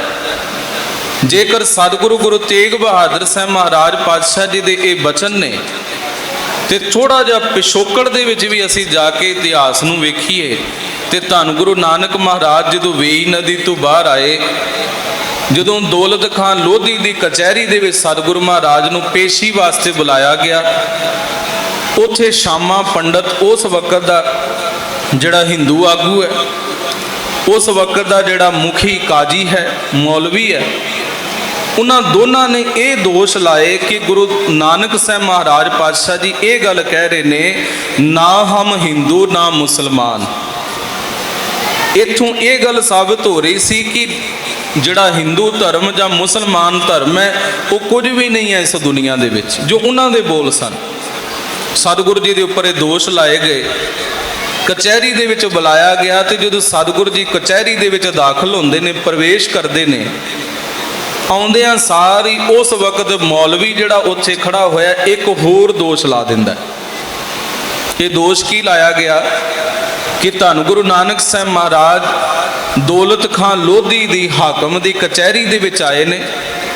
जदों इन्हां ने दरवाजे तो प्रवेश किया ते मर्यादा है इस दरबार दी, इस कचहरी दी, कि जिहड़ा भी हाकम दे सामने आवे, कचहरी दे विच दाखिल होवे ते ओ झुक के 7 बार सलामा करे हाकम नूं। ते गुरु नानक महाराज पातशाह जी ने सलाम नहीं कीती। ये दोष लाया गया गुरु नानक साहब उपर। ते धन गुरु नानक साहब महाराज पातशाह जी ने इस दोष का उत्तर साध संगत जिहड़ा दिता है ना, ते ओ जन्म साखियां दे बोल हन। ते धन गुरु नानक साहब कहन लगे कि जो असीं अज कीता है, जे इस दा उत्तर तुसी जानना चाहुंदे हो तो पातशाह जी के हिरदे के अंदरों वो वचन निकले कि असीं सच्चे साहिब को सलाम किया है। असीं सच्चे साहिब नूं सलाम किया। सच्चा साहिब कौन? सदा सदीवी परमात्मा। अब किसी और को सजदा नहीं करते। हुण असीं किसी होर नूं सजदा नहीं करते, ਸਾਡਾ ਇਹ ਸੀਸ ਇੱਕ ਵਾਰ ਪ੍ਰਮਾਤਮਾ ਦੇ ਅੱਗੇ ਝੁਕ ਚੁੱਕਿਆ ਤੇ ਪ੍ਰਮਾਤਮਾ ਤੋਂ ਇਲਾਵਾ ਦੂਜਾ ਕੋਈ ਨਹੀਂ ਜਿਸ ਅੱਗੇ ਅਸੀਂ ਸੀਸ ਝੁਕਾਈਏ। ਉਸ ਤੋਂ ਵੱਡੀ ਤਾਕਤ ਕਿਸੇ ਦੀ ਨਹੀਂ। ਤੇ ਖਿਆਲ ਕਰਿਓ, ਇਹੀ ਕੁਝ ਧੰਨ ਗੁਰੂ ਤੇਗ ਬਹਾਦਰ ਸਾਹਿਬ ਮਹਾਰਾਜ ਜੀ ਨੇ ਕਿਹਾ। ਗੁਰੂ ਗੋਬਿੰਦ ਸਿੰਘ ਮਹਾਰਾਜ ਜੀ ਦੇ ਪ੍ਰਥਾਏ ਕਿ ਹਾਕਮ ਆਵੇ ਸਰਾਂਦੀ ਨਹੀਂ ਦੇਣੀ, ਪਾਬੰਦੀ ਦੇਣੀ ਹੈ, ਭਾਵ ਜੋ ਉਹਨਾਂ ਨੇ ਕੀਤਾ ਸੋ ਭਲਾ ਕੀਤਾ ਹੈ। ਇਹੀ ਕੁਝ ਗੁਰੂ ਤੇਗ ਬਹਾਦਰ ਸਾਹਿਬ ਮਹਾਰਾਜ ਜੀ ਦੇ ਪੋਤਰਿਆਂ ਨੇ ਕਰ ਗੁਜ਼ਾਰਿਆ। ਸੂਬੇ ਸਰਹੰਦ ਨੇ ਕਚਹਿਰੀ ਵਿੱਚ ਪੇਸ਼ੀ ਵਾਸਤੇ ਬੁਲਾਇਆ। ਕਚਹਿਰੀ ਦਾ ਵੱਡਾ ਦਰਵਾਜ਼ਾ ਬੰਦ ਕੀਤਾ, ਛੋਟੀ ਖਿੜਕੀ ਖੋਲੀ ਗਈ। ਮਨਸਾ ਇਹ ਹੈ ਕਿ ਸਾਹਿਬਜ਼ਾਦੇ ਅੰਦਰ ਪ੍ਰਵੇਸ਼ ਕਰਨਗੇ, ਪਹਿਲਾਂ ਸਿਰ ਅੰਦਰ ਕਰਨਗੇ ਤੇ ਸਿਰ ਝੁਕ ਜਾਏਗਾ ਤੇ ਸਾਰੇ ਕਹਿ ਦਿਓ ਕਿ ਗੁਰੂ ਗੋਬਿੰਦ ਸਿੰਘ ਮਹਾਰਾਜ ਜੀ ਦੇ ਲਾਲਾ ਨੇ ਸੂਬੇ ਸਰਹੰਦ ਨੂੰ ਆਪਣਾ ਸਿਰ ਝੁਕਾ ਦਿੱਤਾ। ਪਰ ਸਾਧ ਸੰਗਤ ਕੀ ਪਤਾ ਸੀ ਉਹਨਾਂ ਨੂੰ ਕਿ ਜਿਨ੍ਹਾਂ ਨੇ ਗੁਰੂ ਨਾਨਕ ਮਹਾਰਾਜ ਪਾਤਸ਼ਾਹ ਜੀ ਦੇ ਦਰ ਘਰ ਦੇ ਸਿਧਾਂਤ ਨੂੰ ਪੜ੍ਹਿਆ ਹੋਵੇ, ਜਿਨ੍ਹਾਂ ਨੇ ਦਾਦਾ ਸ਼੍ਰੀ ਗੁਰੂ ਤੇਗ ਬਹਾਦਰ ਸਾਹਿਬ ਮਹਾਰਾਜ ਜੀ ਦੇ ਬਚਨਾਂ ਨੂੰ ਕਮਾਇਆ ਹੋਵੇ, ਤੇ ਉਹ ਕਦੀ ਇਸ ਹਾਕਮ ਦੇ ਅੱਗੇ ਸਿਰ ਝੁਕਾ ਸਕਦੇ ਸਨ? ਉਹਨਾਂ ਨੇ ਕੀ ਕੀਤਾ ਕਿ ਸਭ ਤੋਂ ਪਹਿਲਾਂ ਆਪਣੇ ਚਰਨ, ਆਪਣੇ ਜੋੜੇ ਉਸ ਖਿੜਕੀ ਦੇ ਰਾਹੀਂ ਕਚਹਿਰੀ ਦੇ ਅੰਦਰ ਕੀਤੇ ਤੇ ਸਾਹਮਣੇ ਬੈਠਾ ਹੋਇਆ ਸੂਬਾ ਸਰਹੰਦ ਸਤਿਗੁਰੂ ਮਹਾਰਾਜ ਜੀ ਦੇ ਸਾਹਿਬਜ਼ਾਦਿਆਂ ਦੇ ਇਹ ਚਰਨ, ਉਹਨਾਂ ਦੀਆਂ ਜੁੱਤੀਆਂ ਵੇਖ ਕੇ ਤੇ ਸੜ ਵੱਲ ਜਾਂਦਾ ਹੈ, ਕਾਲਾ ਸ਼ਾਹ ਹੋ ਜਾਂਦਾ ਹੈ ਕਿ ਇਹ ਕਿਵੇਂ ਹੋ ਗਿਆ ਕਿ ਇਹਨਾਂ ਛੋਟੇ ਛੋਟੇ ਬੱਚਿਆਂ ਨੂੰ ਇੰਨਾ ਵੱਡਾ ਜਵਾਬ ਦੇਣਾ ਆਉਂਦਾ ਹੈ। ਦੋਸ਼ ਉਸ ਵਕਤ ਵੀ ਇਹੀ ਲੱਗੇ। ਝੂਠਾ ਆਨੰਦ ਇਹ ਗੱਲ ਆਖਦਾ, ਕਹਿੰਦਾ ਜੀ ਤੁਸੀਂ ਸਾਹਿਬਜ਼ਾਦੇ ਉਸ ਸੂਬੇ ਸਰਹੰਦ ਨੂੰ ਝੁਕ ਕੇ ਸਲਾਮ ਨਹੀਂ ਕੀਤੀ, ਕਚਹਿਰੀ ਦੀ ਮਰਿਆਦਾ ਹੈ। ਤੇ ਸਾਧ ਸੰਗਤ ਉਸ ਵਕਤ ਸਾਹਿਬਜ਼ਾਦਿਆਂ ਦਾ ਜਵਾਬ ਆਪ ਜਨਮ ਸਾਖੀਆਂ ਦੇ ਬੋਲ ਪੜ੍ਹ ਲਿਓ, ਬਿਲਕੁਲ ਹੂਬਹੂ ਉਹੀ ਵਚਨ ਲਿਖੇ ਹੋਏ ਨੇ ਕਿ ਸੱਚੇ ਸਾਹਿਬ ਕੋ ਸਲਾਮ ਕੀਆ ਹੈ, ਅਬ ਕਿਸੇ ਔਰ ਕੋ ਸਜਦਾ ਨਹੀਂ ਕਰਤੇ। ਅਸੀਂ ਤਾਂ ਸੱਚੇ ਸਾਹਿਬ ਨੂੰ ਸਲਾਮ ਕੀਤਾ ਹੈ, ਉਸ ਅੱਗੇ ਸੀਸ ਝੁਕਾਇਆ, ਕਿਸੇ ਹੋਰ ਅੱਗੇ ਹੁਣ ਸਜਦਾ ਨਹੀਂ ਕਰਦੇ। ਭਾਵ ਇਹ ਸਤਿਗੁਰ ਸਾਹਿਬ ਮਹਾਰਾਜ ਜੀ ਦਾ ਸਿਧਾਂਤ ਹੈ। ਸਾਧ ਸੰਗਤ ਅੱਜ ਦਰ ਦਰ ਤੇ ਸਾਡੇ ਭਾਵੇਂ ਸੀਸ ਝੁਕਦੇ ਹੋਣਗੇ, ਪਤਾ ਨਹੀਂ ਕਿੰਨੀਆਂ ਥਾਵਾਂ ਤੇ ਮਜ਼ਾਰਾਂ ਤੇ ਕਬਰਾਂ ਤੇ ਜਾ ਕੇ ਇਹ ਸਿੱਖ ਸਿਰ ਝੁਕਾ ਦਿੰਦਾ ਹੈ। ਪਰ ਖਿਆਲ ਕਰਿਓ, ਕਸ਼ਮੀਰੀ ਪੰਡਤ ਜਦੋਂ ਅਨੰਦਪੁਰ ਸਾਹਿਬ ਦੀ ਪਾਵਨ ਧਰਤੀ ਤੇ ਪੁੱਜੇ ਸਨ ਤੇ ਕਸ਼ਮੀਰੀ ਪੰਡਤਾਂ ਨੇ ਇੱਕ ਬੜਾ ਵੱਡਾ ਭਰੋਸਾ ਆਪਣੇ ਮਨ ਦੇ ਵਿੱਚ ਵਿਸ਼ਵਾਸ ਪੱਕਾ ਕੀਤਾ। ਪਹਿਲਾਂ ਅਮਰਨਾਥ ਗਏ, ਜਗਨਨਾਥਪੁਰੀ ਗਏ, ਬੜੀਆਂ ਥਾਵਾਂ ਤੇ ਜਾ ਕੇ ਉਹਨਾਂ ਨੇ ਯੱਗ ਵੀ ਕੀਤੇ, ਹਵਨ ਵੀ ਕੀਤੇ, ਟਲ ਖੜਕਾਏ, ਬੜੇ ਪਾਠ ਪੂਜਾ ਕਰਨ ਤੋਂ ਬਾਅਦ ਜਦੋਂ ਕਿਸੇ ਨੇ ਬੌੜੀ ਨਹੀਂ ਨਾ ਕੀਤੀ, ਬਾਂਹ ਨਹੀਂ ਫੜੀ, ਤੇ ਆਖਿਰਕਾਰ ਪੰਡਤ ਕਿਰਪਾ ਰਾਮ ਜੀ ਕਸ਼ਮੀਰ ਮਟਨ ਦੇ ਰਹਿਣ ਵਾਲੇ ਇਹ ਗੱਲ ਆਖਦੇ ਕਿ ਇੱਕ ਦਰ ਹੈ ਐਸਾ ਜਿੱਥੇ ਜਾ ਕੇ ਤੁਸੀਂ ਪੁਕਾਰ ਕਰੋਗੇ ਤੇ ਉਸ ਦਰ ਤੇ ਜੇਕਰ ਸਤਿਗੁਰੂ ਮਹਾਰਾਜ ਪਾਤਸ਼ਾਹ ਜੀ ਨੇ ਤੁਹਾਡੀ ਬਾਂਹ ਫੜ ਲਈ ਤੇ ਉਹ ਆਪਣਾ ਸਿਰ ਤਾਂ ਕਟਵਾ ਸਕਦੇ ਪਰ ਤੁਹਾਡੀ ਬਾਂਹ ਨਹੀਂ ਛੱਡਣਗੇ। ਇਹ ਪੰਡਤ ਕਿਰਪਾ ਰਾਮ ਕੌਣ ਹੈ? ਇਹ ਪੰਡਤ ਬ੍ਰਹਮਦਾਸ ਦਾ ਪੜਪੋਤਰਾ ਹੈ। ਸਾਧ ਸੰਗਤ ਜੀ, ਪੰਡਤ ਬ੍ਰਹਮਦਾਸ ਜਿਹੜਾ ਧਰਮ ਸ਼ਾਸਤਰ ਪੜ੍ਹ ਪੜ੍ਹ ਕੇ ਤੇ ਉਹਨਾਂ ਪੁਸਤਕਾਂ ਧਰਮ ਗ੍ਰੰਥਾਂ ਦੇ ਗੱਡੇ ਨਾਲ ਭਰ ਕੇ ਰੱਖਿਆ ਕਰਦਾ ਸੀ। ਲੋਕਾਂ ਵਿੱਚ ਦਿਖਾਵਾ ਕਰਦਾ ਵੀ ਇੰਨੇ ਮੈਂ ਧਰਮ ਗ੍ਰੰਥ, ਇੰਨੀਆਂ ਮੈਂ ਗਿਆਨ ਦੀਆਂ ਪੁਸਤਕਾਂ ਪੜ੍ਹੀਆਂ ਹੋਈਆਂ। ਗੁਰੂ ਨਾਨਕ ਸਾਹਿਬ ਜੀ ਨਾਲ ਇਹਦਾ ਮਿਲਾਪ ਹੋਇਆ ਸੀ ਤੇ ਸਤਿਗੁਰੂ ਜੀ ਨੇ ਇਹਨੂੰ ਸਮਝਾਇਆ ਸੀ, ਪੜ੍ਹ ਪੜ੍ਹ ਗੱਡੀ ਲੱਦੀ ਹੈ, ਪੜ੍ਹ ਪੜ੍ਹ ਭਰੀਆਂ ਸਾਧ, ਪੜ੍ਹ ਪੜ੍ਹ ਬੇੜੀ ਪਾਈਆਂ, ਪੜ੍ਹ ਪੜ੍ਹ ਗੱਡੀਆਂ ਖਾਤ। ਜਦੋਂ ਇਹ ਪਾਵਨ ਬਚਨ ਪੜ੍ਹਦੇ ਹੋ ਤੇ ਸਾਹਿਬ ਜੀ ਫਰਮਾਉਂਦੇ, ਨਾਨਕ ਲੇਖੈ ਇੱਕ ਗੱਲ ਹੋਰ ਹਉਮੈ ਚਖਣਾ ਝਾਕ। ਤੇ ਇਹ ਪੰਡਤ ਬ੍ਰਹਮਦਾਸ ਆਪਣਾ ਸੀਸ ਗੁਰੂ ਚਰਨਾਂ ਵਿੱਚ ਝੁਕਾ ਕੇ ਆਖਦਾ ਹੈ ਕਿ ਸਤਿਗੁਰੂ ਜੀ ਉਹ ਇੱਕ ਗੱਲ ਮੇਰੀ ਲੇਖੇ ਦੀ ਜਿਹੜੀ ਹੈ ਉਹ ਮੇਰੇ ਹਿਰਦੇ ਵਿੱਚ ਵਸਾ ਦਿਓ ਤੇ ਇਹ ਹੰਕਾਰ ਦੂਰ ਕਰ ਦਿਓ। ਸਤਿਗੁਰੂ ਜੀ ਦੀ ਕਿਰਪਾ ਹੋਈ ਤੇ ਪੰਡਤ ਬ੍ਰਹਮਦਾਸ ਸਦਾ ਵਾਸਤੇ ਗੁਰੂ ਨਾਨਕ ਦੇ ਦਰ ਘਰ ਦਾ ਪ੍ਰਚਾਰਕ ਬਣ ਗਿਆ ਸੀ। ਇਸੇ ਪੰਡਤ ਬ੍ਰਹਮਦਾਸ ਦਾ ਪੜਪੋਤਰਾ ਹੈ ਪੰਡਤ ਕਿਰਪਾ ਰਾਮ, ਇਹ ਵੀ ਗੁਰੂ ਘਰ ਦਾ ਪ੍ਰਚਾਰਕ ਹੈ। ਤੇ ਸਾਧ ਸੰਗਤ, ਪੰਡਤ ਕਿਰਪਾ ਰਾਮ ਕਹਿਣ ਲੱਗਾ ਵੀ ਇੱਕ ਦਰ ਹੈ ਐਸਾ। ਜਿਸ ਕਸ਼ਮੀਰੀ ਪੰਡਤਾਂ ਦਾ ਡੈਪੂਟੇਸ਼ਨ ਲੈ ਕੇ 16 ਕਸ਼ਮੀਰੀ ਪੰਡਤਾਂ ਨੂੰ ਨਾਲ ਲੈ ਕੇ ਜਿਹੜੇ ਮੁਖੀ ਸਨ ਤੇ ਪੰਡਤ ਕਿਰਪਾ ਰਾਮ ਦੀ ਅਗਵਾਈ ਦੇ ਵਿੱਚ ਇਹ ਸਾਰਾ ਹੀ ਇਕੱਠ ਜਿਹੜਾ ਹੈ ਅਨੰਦਪੁਰ ਸਾਹਿਬ ਦੀ ਧਰਤੀ ਤੇ ਪੁੱਜਦਾ ਹੈ। मैं बेनती कर रहा भी देखो, भरोसा किते साडा विश्वास, साडे मन का अकीदा किते पक्का हो जाए गुरु महाराज पातशाह जी के प्रति। असी पावन बचन भावें पढ़ते हैं कि सतगुरु मेरे महाराज पातशाह जी ऐसे ने कि सतगुर सबना दा भला मनाइंदा तिसदा बुरा क्यों होए। सतगुर का सुभाव है कि जिस मिलिया मन होए आनंद सो सतगुर कही है। पर साध संगत सतगुरु महाराज पातशाह जी ते भरोसा विश्वास कितना को साडा वो अज साडे जीवन दे विचों प्रगट हो जाता। जदों साडा सिर किते थां थां ते जाके झुकदा होवे, सतगुरु गुरु तेग बहादुर साहब महाराज जी के दर ते कश्मीरी पंडित आए, पंडित कृपा राम जी की अगवाई विच आके बेनती की ते गुरु तेग बहादुर साहब महाराज पातशाह जी नूं बेनती भरे ये बोल जिवें भट्ट चांद जी लिखदे, चित चरण कमल का आसरा चित चरण कमल संग जोरी है, मन लोचै बुराइयां गुर शब्दी ए मन होड़ी है। तेग बहादुर बोलिया धर पईए धर्म ना छोड़िए, बाहें जिन्हां दी पकड़िए सिर दीजै बाहें ना छोड़िए। उन्होंने अपने धर्म की लाज रखने वास्ते बेनतियां कीतियां ते गुरु तेग बहादुर साहब महाराज जी का जवाब बड़ा प्यारा सी। एक हिंदी का कवि लिखता है, सतगुर क्या बच्चियों घरी जाओ, भरोसा रखो इस दर ते पुकार करने वाले हो, बेफिक्रे हो के तुसीं घरां नूं चले जाओ। देखो कितना विश्वास होवेगा उन्होंने जिन्होंने गुरु तेग बहादुर साहब जी कह रहे हैं भी तुसीं घरे चले जाओ, तुहानूं हुण किसी तरह का फिक्र करने की लोड़ नहीं, क्योंकि तुहाडी बांह गुरु नानक महाराज पातशाह जी ने फड़ ली है। अज असीं भी बड़े प्यार नाल कह दिंदे होवांगे भी सगल द्वार को छाड़ कै गहिओ तुहारो, द्वार बाहें गहे की लाज अस गोबिंद दास तुहार। पर उस विच यकीन किन्ना, भरोसा किन्ना, वो साडे हिरदियां नूं पता। साध संगत सतगुरु महाराज ने बचन कहे, सतगुर क्या बच्चियों घरी जाओ, सिर दे के सत बचावांगा मैं, अपना सिर दे देवांगा, पर तुहाडा सत तुहाडा धर्म मैं बचावांगा। हिंदू धर्म दे बुझरे दीवियां अंदर तेल अपने लहू दा पावांगा मैं। साध संगत चाहे अज बड़ियां ये लोग ये गल्लां करदे आ, हिंदू हिंदी हिंदुस्तान, सचमुच जिवें वीर जी ने तुहाडे सामने ये बेनती की कि अज वो लोग गुरु तेग बहादुर साहब महाराज पातशाह जी के कीते नूं विसार चुके हैं, सचमुच भुल गए। हो सकता है अज ऑक्सीजन का प्रबंध करने वाले वो गुरसिख जिन्हां ने लंगर ही ला दिते ऑक्सीजन के, 6 महीनों तो उस धरती ते लंगर चल रहा, थां थां ते जाके साध संगत जिथे कोई भीड़ पैंदी है, कोई विपता आउंदी ते गुरसिख लंगर ला देंदे आ, सहायता करन पहुंच जाते हैं। पर माफ करियो 7 दिन भी वो लोग याद रखण ते बड़ी वड्डी गल है, वो भुल जाते हैं कि ऐसा कुछ साडे नाल इन्हां गुरसिखां ने कीता है।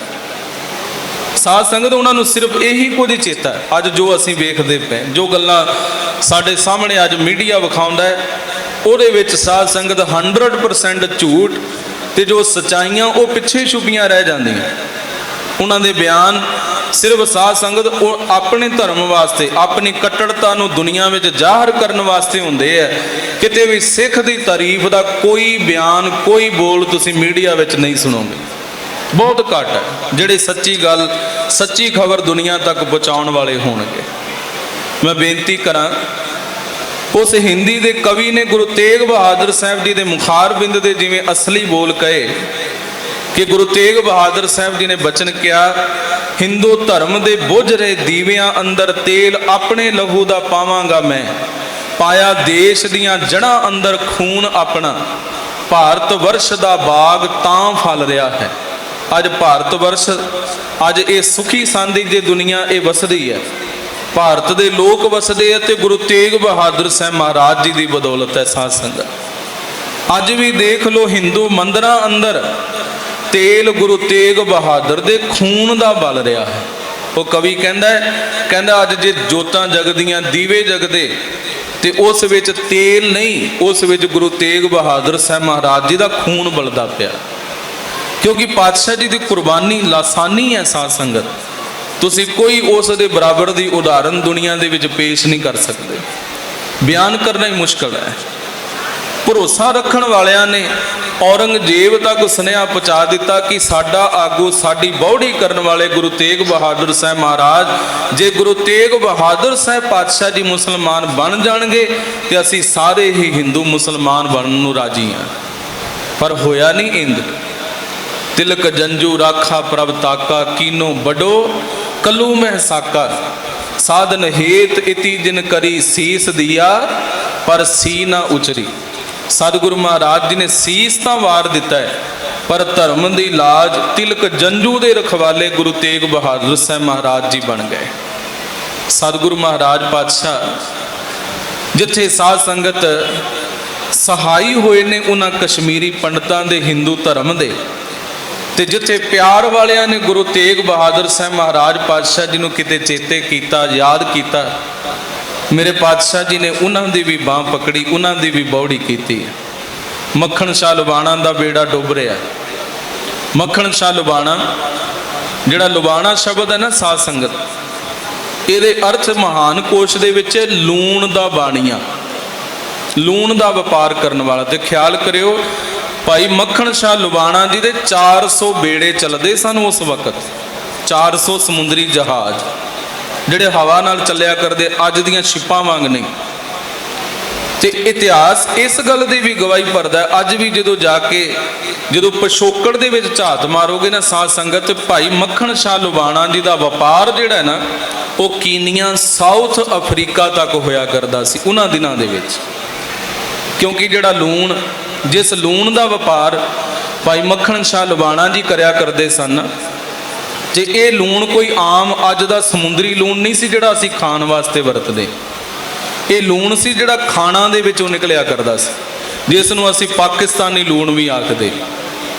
ਤੇ ਸਾਧ ਸੰਗਤ ਇਹ ਲੂਣ ਜਿਹੜਾ ਸੀ ਇਸ ਦੇ ਜਹਾਜ਼ ਭਰ ਕੇ ਤੇ ਬਾਹਰਲੇ ਮੁਲਕਾਂ ਤੱਕ, ਵਿਦੇਸ਼ਾਂ ਤੱਕ ਮੱਖਣ ਸ਼ਾਹ ਜੀ ਲੁਬਾਣਾ ਜੀ ਪਹੁੰਚਾਇਆ ਕਰਦੇ। ਬੜੇ ਵੱਡੇ ਵਪਾਰੀ ਸਨ, ਕਿਉਂਕਿ ਇਹ ਲੂਣ ਖਾਣ ਦੇ ਕੰਮ ਘੱਟ ਉਸ ਵਕਤ ਤੇ ਬਰੂਦ ਆਦਿਕ ਬਣਾਉਣ ਦੇ ਵਾਸਤੇ ਜ਼ਿਆਦਾ ਵਰਤਿਆ ਜਾਂਦਾ ਸੀ। ਇਹ ਉਸ ਵਕਤ ਦੀ ਲੋੜ ਸੀ। ਤੇ ਭਾਈ ਮੱਖਣ ਸ਼ਾਹ ਲੁਬਾਣਾ ਜੀ ਦੇ ਬੇੜੇ ਜਿਵੇਂ ਚੱਲਦੇ ਸਨ ਸਮੁੰਦਰ ਦੇ ਵਿੱਚ, ਤੇ ਇੱਕ ਵਾਰ ਤੂਫਾਨ ਆਇਆ ਤੇ ਬੇੜਾ ਜਿਹੜਾ ਉਹ ਮੰਝ ਧਾਰ ਦੇ ਵਿੱਚ ਫਸ ਗਿਆ। ਸਤਿਗੁਰੂ ਗੁਰੂ ਨਾਨਕ ਮਹਾਰਾਜ ਜੀ ਦੇ ਦਰ ਘਰ ਨਾਲ ਜੁੜੇ ਹੋਏ ਨੇ ਭਾਈ ਮੱਖਣ ਸ਼ਾਹ। ਇਹਨਾਂ ਦੀ ਜਿਹੜੀ 6ਵੀਂ ਪੀੜ੍ਹੀ ਹੈ ਨਾ, ਪਹਿਲੀ, ਉਸ ਪੀੜ੍ਹੀ ਦੇ ਵਿੱਚ ਬਾਬਾ ਸਾਵਣ ਜੀ ਹੋਏ ਹਨ। ਇਹ ਹਨ ਬਾਬਾ ਸਾਵਣ ਜੀ, ਪਾਕਿਸਤਾਨ ਗੁਜਰਾਤ ਦੇ ਰਹਿਣ ਵਾਲੇ। ਇਹ ਗੁਜਰਾਤ ਨਹੀਂ ਜਿਹੜਾ ਅੱਜ ਮੋਦੀ ਦਾ ਗੁਜਰਾਤ ਹੈ, ਇਹ ਹੈ ਵੀ ਨਹੀਂ ਸੀ। ਇਹ ਗੁਜਰਾਤ ਹੈ ਪਾਕਿਸਤਾਨ ਦਾ ਗੁਜਰਾਤ। ਇਹ ਪਹਿਲਾਂ ਉਹ ਗੁਜਰਾਤ ਸੀ। ਤੇ ਉੱਥੇ ਗੁਰੂ ਨਾਨਕ ਮਹਾਰਾਜ ਪਾਤਸ਼ਾਹ ਜੀ ਉਸ ਨਗਰੀ ਦੇ ਵਿੱਚ ਚਰਨ ਪਾਉਂਦੇ।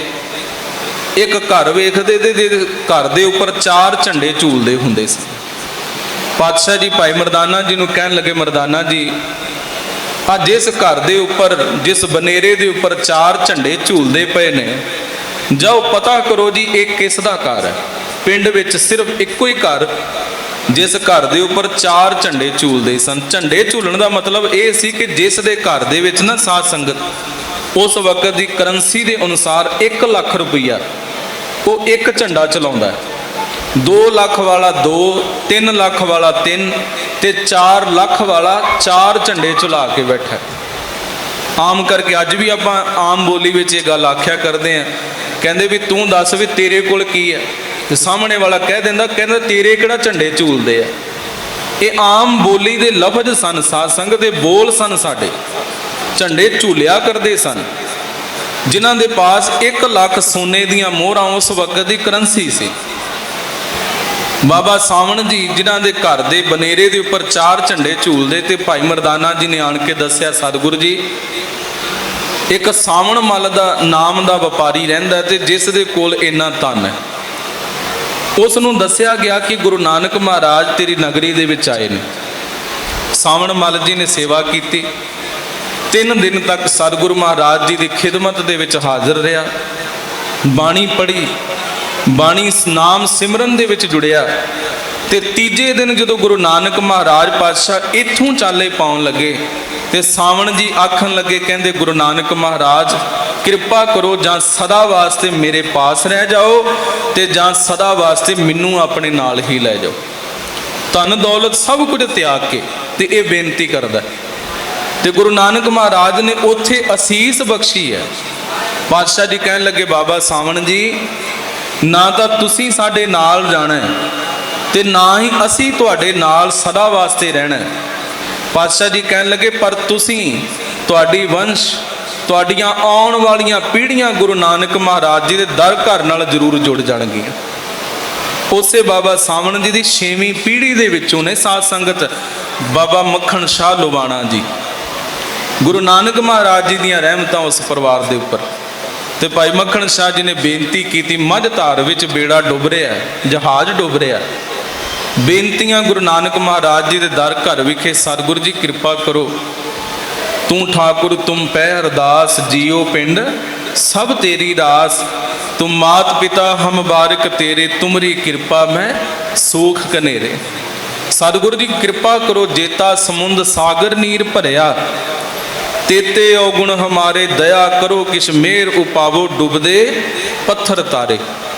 ਸਤਿਗੁਰੂ ਮਹਾਰਾਜ ਨੇ ਕਿਰਪਾ ਕੀਤੀ। ਸਾਧ ਸੰਗਤ ਭਾਈ ਮੱਖਣ ਸ਼ਾਹ ਲੁਬਾਣਾ ਦਾ ਬੇੜਾ ਬੰਨੇ ਲੱਗ ਗਿਆ। ਬੜਾ ਵੱਡਾ ਵਪਾਰੀ ਹੈ। ਗੁਰੂ ਨਾਨਕ ਮਹਾਰਾਜ ਜੀ ਦੇ ਦਰ ਘਰ ਦਾ ਸ਼ੁਕਰਾਨਾ ਕਰਨ ਵਾਸਤੇ ਦਸਵੰਧ ਭੇਟ ਕਰਨ ਆਇਆ। ਤੇ ਦਸਵੰਧ ਦੀ ਮਰਿਆਦਾ ਗੁਰੂ ਨਾਨਕ ਸਾਹਿਬ ਮਹਾਰਾਜ ਜੀ ਦੇ ਸਮੇਂ ਤੋਂ ਚੱਲਦੀ ਆ ਰਹੀ ਹੈ। ਸਾਧ ਸੰਗਤ, ਕਿਰਤ ਕਰੋ, ਨਾਮ ਜਪੋ, ਵੰਡ ਛਕੋ। ਵੰਡ ਕੇ ਛਕਣਾ ਇਹ ਦਸਵੰਧ ਦਾ ਹਿੱਸਾ ਹੈ, ਵੀ ਆਪਣੀ ਕਮਾਈ ਦੇ ਵਿੱਚੋਂ 10ਵਾਂ ਹਿੱਸਾ ਲੋੜਵੰਦ, ਗਰੀਬ, ਮਜ਼ਲੂਮ ਦੀ ਸਹਾਇਤਾ ਵਾਸਤੇ ਗੁਰਸਿੱਖ ਖਰਚ ਕਰਿਆ ਕਰੇ। ਮੱਖਣ ਸ਼ਾਹ ਜੀ ਧੰਨਵਾਦ ਕਰਨ ਦਿੱਲੀ ਆਏ, ਆਪਣੀ ਨਗਰੀ ਪਹੁੰਚੇ। ਪਤਾ ਲੱਗਾ ਕਿ ਗੁਰੂ ਨਾਨਕ ਮਹਾਰਾਜ ਜੀ ਦੀ 8ਵੀਂ ਜੋਤ ਗੁਰੂ ਹਰਕ੍ਰਿਸ਼ਨ ਸਾਹਿਬ ਮਹਾਰਾਜ ਜੋਤੀ ਜੋਤ ਸਮਾ ਗਏ। ਇੱਥੋਂ ਬਚਨ ਇਹ ਵੀ ਕਹਿ ਕੇ ਗਏ ਨੇ, ਬਾਬਾ ਬਸੈ ਗ੍ਰਾਮ ਬਕਾਲੇ, ਬਨ ਗੁਰ ਸੰਗਤ ਸਗਲ ਸੰਭਾਲੇ। ਇਹ ਬਚਨਾਂ ਦੇ ਅਨੁਸਾਰ ਸਾਧ ਸੰਗਤ ਭਾਈ ਮੱਖਣ ਸ਼ਾਹ ਲੁਬਾਣਾ ਜੀ ਬਾਬੇ ਬਕਾਲੇ ਦੀ ਧਰਤੀ ਤੇ ਪਹੁੰਚ ਗਏ। ਜਦੋਂ ਇੱਥੇ ਪਹੁੰਚੇ, 22 ਨਕਲੀ ਗੁਰੂ ਜਿਹੜੇ ਸਨ ਉਹ ਗੱਦੀਆਂ ਲਾ ਕੇ ਬੈਠੇ ਹੋਏ ਨੇ, ਜਿਨ੍ਹਾਂ ਵਿੱਚੋਂ ਬਾਬਾ ਗੁਰਦਿੱਤਾ ਜੀ ਦਾ ਸਪੁੱਤਰ ਧੀਰ ਮੱਲ ਵੀ ਬੈਠਾ ਹੋਇਆ। ਗੁਰੂ ਹਰ ਰਾਏ ਸਾਹਿਬ ਮਹਾਰਾਜ ਪਾਤਸ਼ਾਹ ਜੀ ਦਾ ਭਰਾ ਹੈ। ਇਹ ਵੀ ਆਪਣੀ ਗੱਦੀ ਲਾ ਕੇ ਤੇ ਦਾਵਾ ਕਰ ਰਿਹਾ ਵੀ ਗੁਰੂ ਦਾ ਸਪੁੱਤਰ ਹਾਂ ਮੈਂ, ਗੁਰੂ ਮਹਾਰਾਜ ਜੀ ਦੀ ਵੰਸ਼ ਦੇ ਵਿੱਚੋਂ ਆ। ਕਿਉਂਕਿ ਇੱਥੇ ਕੁਝ ਵੀ ਪ੍ਰਤੱਖ ਨਹੀਂ ਹੈ ਕਿ ਅਸਲ ਕੌਣ ਹੈ, ਸੱਚ ਕੀ ਹੈ। ਤੇ ਇੱਥੇ ਤੱਕ ਵੀ ਕਿ ਗੁਰੂ ਮਹਾਰਾਜ ਪਾਤਸ਼ਾਹ ਜੀ ਨੇ ਜਿਹੜੀ ਪਹਿਲੀ ਪਾਵਨ ਬੀੜ ਹਸਤ ਲਿਖਤ ਭਾਈ ਗੁਰਦਾਸ ਜੀ ਦੇ ਕੋਲੋਂ ਲਿਖਵਾਈ ਹੈ ਨਾ ਜੀ, ਇਹ ਵੀ ਧੀਰ ਮੱਲ ਦੇ ਆਪਣੇ ਕਬਜ਼ੇ ਦੇ ਵਿੱਚ ਕੀਤੀ ਹੋਈ ਸੀ। ਬੜੇ ਮਸੰਦ ਨੇ ਆਪਣੇ ਨਾਲ ਰਲਾਏ ਹੋਏ ਨੇ। ਤੇ ਉਹਨਾਂ 22 ਮੰਜੀਆਂ ਵਿੱਚੋਂ, ਉਹਨਾਂ 22 ਨਕਲੀਆਂ ਦੇ ਵਿੱਚੋਂ ਇੱਕ ਧੀਰ ਮੱਲ ਵੀ ਗੱਦੀ ਲਾ ਕੇ ਬੈਠਾ ਹੋਇਆ। ਤੇ ਭਾਈ ਮੱਖਣ ਸ਼ਾਹ ਜੀ ਆਪਣਾ ਦਸਵੰਧ ਭੇਟ ਕਰਨ ਵਾਸਤੇ, ਜੋ 500 ਮੋਹਰਾਂ ਸਨ, ਭੇਟ ਕਰਨ ਵਾਸਤੇ ਆ ਗਏ। ਹੁਣ ਪਤਾ ਲੱਗਾ ਵੀ 22 ਇੱਥੇ ਬੈਠੇ ਨੇ। 2-2 ਮੋਹਰਾਂ ਸਾਰਿਆਂ ਦੇ ਅੱਗੇ ਭਾਈ ਮੱਖਣ ਸ਼ਾਹ ਲੁਬਾਣਾ ਜੀ ਨੇ ਭੇਟ ਕੀਤੀਆਂ। ਮੱਖਣ ਸ਼ਾਹ ਜੀ ਮੋਹਰਾਂ ਭੇਟ ਕਰਦੇ ਜਾਂਦੇ ਤੇ ਮੋਹਰਾਂ ਪ੍ਰਾਪਤ ਕਰਨ ਵਾਲੇ ਅਸੀਸਾਂ ਦਿੰਦੇ। ਕੋਈ ਕਹਿੰਦੇ ਤੇਰਾ ਪੁੱਤ ਧੀ ਜੀਵੇ, ਤੇਰੇ ਘਰ ਵਿੱਚ ਸੁੱਖ ਵਰਤੇ, ਕੋਈ ਕਹਿੰਦਾ ਤੇਰੀ ਕੰਮਕਾਰ ਦੀ ਚੜ੍ਹਦੀ ਕਲਾ ਹੋਵੇ। ਵੱਖਰੀਆਂ ਵੱਖਰੀਆਂ ਅਸੀਸਾਂ ਹਰ ਕੋਈ ਉਹਨਾਂ ਮੋਹਰਾਂ ਦੇ ਲਾਲਚ ਵਿੱਚ ਦੇਈ ਜਾਂਦਾ ਹੈ। ਪਰ ਮੱਖਣ ਸ਼ਾਹ ਲੁਬਾਣਾ ਨੂੰ ਸਾਧ ਸੰਗਤ ਭਰੋਸਾ ਨਹੀਂ ਵੱਜਦਾ ਕਿ ਇਹ ਮੇਰੇ ਸੱਚੇ ਸਤਿਗੁਰੂ ਮਹਾਰਾਜ ਜੀ ਨੇ ਬਖਸ਼ੀ ਹੋਈ ਅਸੀਸ ਹੈ। ਮਨ ਹੀ ਮਨ ਅਰਦਾਸ ਕਰਦਾ ਕਿ ਜਿਹੜਾ ਸੱਚਾ ਹੋਵੇਗਾ ਨਾ, ਉਹ ਆਪਣੇ ਆਪ ਮੇਰੇ ਕੋਲੋਂ ਮੰਗ ਕੇ ਇਹ ਮੋਹਰਾਂ ਲੈ ਲਏਗਾ। ਪਤਾ ਵੀ ਮੇਰੇ ਸਤਿਗੁਰੂ ਮਹਾਰਾਜ ਅੰਤਰਜਾਮੀ ਹੈ। ਮੇਰੇ ਮਾਲਕ ਵਾਹਿਗੁਰੂ ਦਾ ਘਟ ਘਟ ਕੇ ਅੰਤਰ ਕੀ ਜਾਣਤ, ਭਲੇ ਬੁਰੇ ਕੀ ਪੀਰ ਪਛਾਨਤ। ਜਦੋਂ ਸਾਰਿਆਂ ਦੇ ਅੱਗੇ, 22 ਦੇ ਅੱਗੇ ਸਾਧ ਸੰਗਤ ਨੇ ਮੋਹਰਾਂ ਰੱਖੀਆਂ ਤੇ ਵਾਪਸ ਆਇਆ, ਪਰ ਕੋਈ ਵੀ ਸੱਚਾ ਉਸ ਵਕਤ ਪ੍ਰਤੱਖ ਨਹੀਂ ਹੋਇਆ। ਤੇ ਬੜਾ ਨਿੰਮੋ ਝੂਣਾ ਜਿਹਾ, ਉਦਾਸ ਜਿਹਾ ਹੋ ਕੇ ਜਦੋਂ ਜਾ ਰਿਹਾ ਨਾ, ਤੇ ਨਗਰ ਦੇ ਇੱਕ ਬਜ਼ੁਰਗ ਦੇ ਕੋਲੋਂ ਜਾਂਦੇ ਵਕਤ ਫਿਰ ਇੱਕ ਭਰੋਸੇ ਦੇ ਨਾਲ ਬਾਤ ਪੁੱਛੀ ਵੀ ਕੋਈ ਹੋਰ ਹੈ ਇਸ ਨਗਰੀ ਦੇ ਵਿੱਚ ਇਹਨਾਂ 22 ਤੋਂ ਇਲਾਵਾ। ਉਸ ਬਜ਼ੁਰਗ ਦਾ ਜਿਹੜਾ ਜਵਾਬ ਸੀ, ਇਤਿਹਾਸ ਦੇ ਬੋਲ ਨੇ, ਸਾਧ ਸੰਗਤ ਮਾਫ ਕਰਨਾ, ਉਹ ਬਜ਼ੁਰਗ ਕਹਿੰਦਾ ਇੱਕ ਹੋਰ ਹੈ, ਜਿਹੜਾ ਗੁਰੂ ਦਾ ਸਪੁੱਤਰ ਹੈ, ਜਿਸ ਨੂੰ ਲੋਕ ਤੇਗਾ ਕਮਲਾ ਆਖਦੇ ਆ, ਭੋਰੇ ਵਿੱਚ ਬੈਠਾ ਹੋਇਆ, ਕਦੇ ਕਦਾਈ ਬਾਹਰ ਆਉਂਦਾ ਘੋੜੇ ਤੇ ਚੜ੍ਹ ਕੇ, ਇਸ ਨਗਰੀ ਦੀ ਗਲੀਆਂ ਦੇ ਵਿੱਚ ਇਹਨਾਂ ਲੋਕਾਂ ਦੇ ਸਨਮੁਖ ਕਦੇ ਕਦਾਈ ਆਉਂਦਾ, ਬਹੁਤਾ ਬੋਲਦਾ ਵੀ ਨਹੀਂ। ਮੱਖਣ ਸ਼ਾਹ ਜੀ ਦੇ ਮਨ ਦੇ ਵਿੱਚ ਆਇਆ ਕਿ ਬਾਈਆਂ ਨੂੰ ਤਾਂ ਇਹ ਮੋਹਰਾਂ ਭੇਟ ਕੀਤੀਆਂ ਵੀ ਚਲੋ ਇੱਕ ਦੇ ਸਨਮੁਖ ਹੋਰ ਇਹ ਕੁਝ ਮੋਹਰਾਂ ਭੇਟ ਕਰਦੇ ਜਾਈਏ, ਹੋ ਸਕਦਾ ਵੀ ਸੱਚਾਈ ਸਾਹਮਣੇ ਆ ਜਾਏ। ਜਦੋਂ ਆਉਂਦੇ ਨੇ, ਧੰਨ ਮਾਂ ਗੁਜਰੀ ਜੀ ਸਾਧ ਸੰਗਤ, ਜਿਨ੍ਹਾਂ ਨੇ ਲਗਭਗ 27 ਸਾਲ ਤੱਕ, ਉਸ ਵਕਤ ਤੱਕ ਜਿਹੜਾ ਸਮਾਂ ਸਤਿਗੁਰੂ ਮਹਾਰਾਜ ਪਾਤਸ਼ਾਹ ਜੀ ਦੀ ਹਜ਼ੂਰੀ ਦੇ ਵਿੱਚ ਪਹਿਰੇਦਾਰੀ ਕੀਤੀ ਹੈ। ਜੇ ਗੁਰੂ ਤੇਗ ਬਹਾਦਰ ਸਾਹਿਬ ਮਹਾਰਾਜ ਬੰਦਗੀ ਕਰ ਰਹੇ, ਭੋਰੇ ਦੇ ਵਿੱਚ ਨਾਮ ਸਿਮਰਨ ਵਿੱਚ ਜੁੜਦੇ, ਤੇ ਬਾਹਰ ਦਰਵਾਜ਼ੇ ਤੇ ਬੈਠਣ ਵਾਲੇ ਧੰਨ ਮਾਂ ਗੁਜਰੀ ਜੀ ਨੇ। ਮਾਤਾ ਗੁਜਰੀ ਜੀ ਨੇ ਜਵਾਬ ਦਿੱਤਾ ਕਿ ਹਾਂ, ਗੁਰੂ ਤੇਗ ਬਹਾਦਰ ਸਾਹਿਬ ਮਹਾਰਾਜ ਅੰਦਰ ਨੇ। ਮੱਖਣ ਸ਼ਾਹ ਜੀ ਨੇ ਅੰਦਰ ਜਾਣ ਦੀ ਇਜਾਜ਼ਤ ਮੰਗੀ। ਉੱਥੇ 2 ਦੀ ਥਾਂ 5 ਮੋਹਰਾਂ ਸਤਿਗੁਰੂ ਮਹਾਰਾਜ ਜੀ ਦੇ ਚਰਨਾਂ ਵਿੱਚ ਰੱਖੀਆਂ, ਦੋਏ ਹੱਥ ਜੋੜੇ, ਸੀਸ ਝੁਕਾਇਆ ਤੇ ਬੇਨਤੀ ਕੀਤੀ ਹੈ ਸਤਿਗੁਰੂ ਸਾਹਿਬ ਮਹਾਰਾਜ, ਕਿਉਂਕਿ ਉਹਦੇ ਮਨ ਦੇ ਵਿੱਚ ਤਾਂ ਉਹੀ ਹੈ ਨਾ ਕਿ ਜਿਵੇਂ ਬਾਈਆਂ ਦੇ ਅੱਗੇ ਮੋਹਰਾਂ ਭੇਟ ਕੀਤੀਆਂ, ਜੋ ਬਾਈ ਆਪਣੇ ਆਪ ਨੂੰ ਗੁਰੂ ਕਹਾਰੇ ਕਿ ਗੁਰੂ ਨਾਨਕ ਮਹਾਰਾਜ ਜੀ ਦੇ ਦਰ ਘਰ ਦਾ ਦਸਵੰਧ ਹੈ ਤੇ ਪ੍ਰਵਾਨ ਕਰ ਲਓ, ਇਹ ਮੈਂ ਭੇਟਾ ਤੁਹਾਡੇ ਚਰਨਾਂ ਦੇ ਵਿੱਚ ਅਰਪਣ ਕਰਨ ਵਾਸਤੇ ਆਇਆ। ਸਾਧ ਸੰਗਤ, ਇਸ ਵਕਤ ਜੋ ਇਤਿਹਾਸ ਲਿਖਦਾ ਹੈ ਕਿ ਸਤਿਗੁਰੂ ਮਹਾਰਾਜ ਪਾਤਸ਼ਾਹ ਜੀ ਨੇ ਮੋਢੇ ਦੇ ਉੱਪਰੋਂ ਨਾ ਆਪਣਾ ਇੱਕ ਪੱਲਾ ਉਤਾਰਿਆ, ਮੋਢਾ ਨੰਗਾ ਕਰਕੇ ਤੇ ਉਸ ਮੱਖਣ ਸ਼ਾਹ ਲਵਾਣੇ ਦੇ ਸਨਮੁਖ ਕੀਤਾ ਕਿ ਮੱਖਣ ਸ਼ਾਹ, ਆ ਦੇਖ, ਤੇਰਾ ਮੰਝ ਧਾਰ ਵਿੱਚ ਡੁੱਬਿਆ ਹੋਇਆ ਬੇੜਾ ਬੰਨੇ ਲਾਉਣ ਵਾਲੇ ਅਸੀਂ ਆ, ਤੇ ਜਦੋਂ ਬੇੜਾ ਬੰਨੇ ਲਾਇਆ, ਤੂੰ ਅਰਦਾਸਾਂ ਕਰਦਾ ਸੈਂ ਕਿ 500 ਮੋਹਰਾਂ ਸਤਿਗੁਰੂ ਮਹਾਰਾਜ ਤੁਹਾਡੇ ਚਰਨਾਂ ਵਿੱਚ ਅਰਪਣ ਕਰਾਂਗਾ, ਤੇ ਅੱਜ 500 ਦੀ ਥਾਂ 5 ਹੀ ਰੱਖ ਕੇ ਚੱਲਿਆ।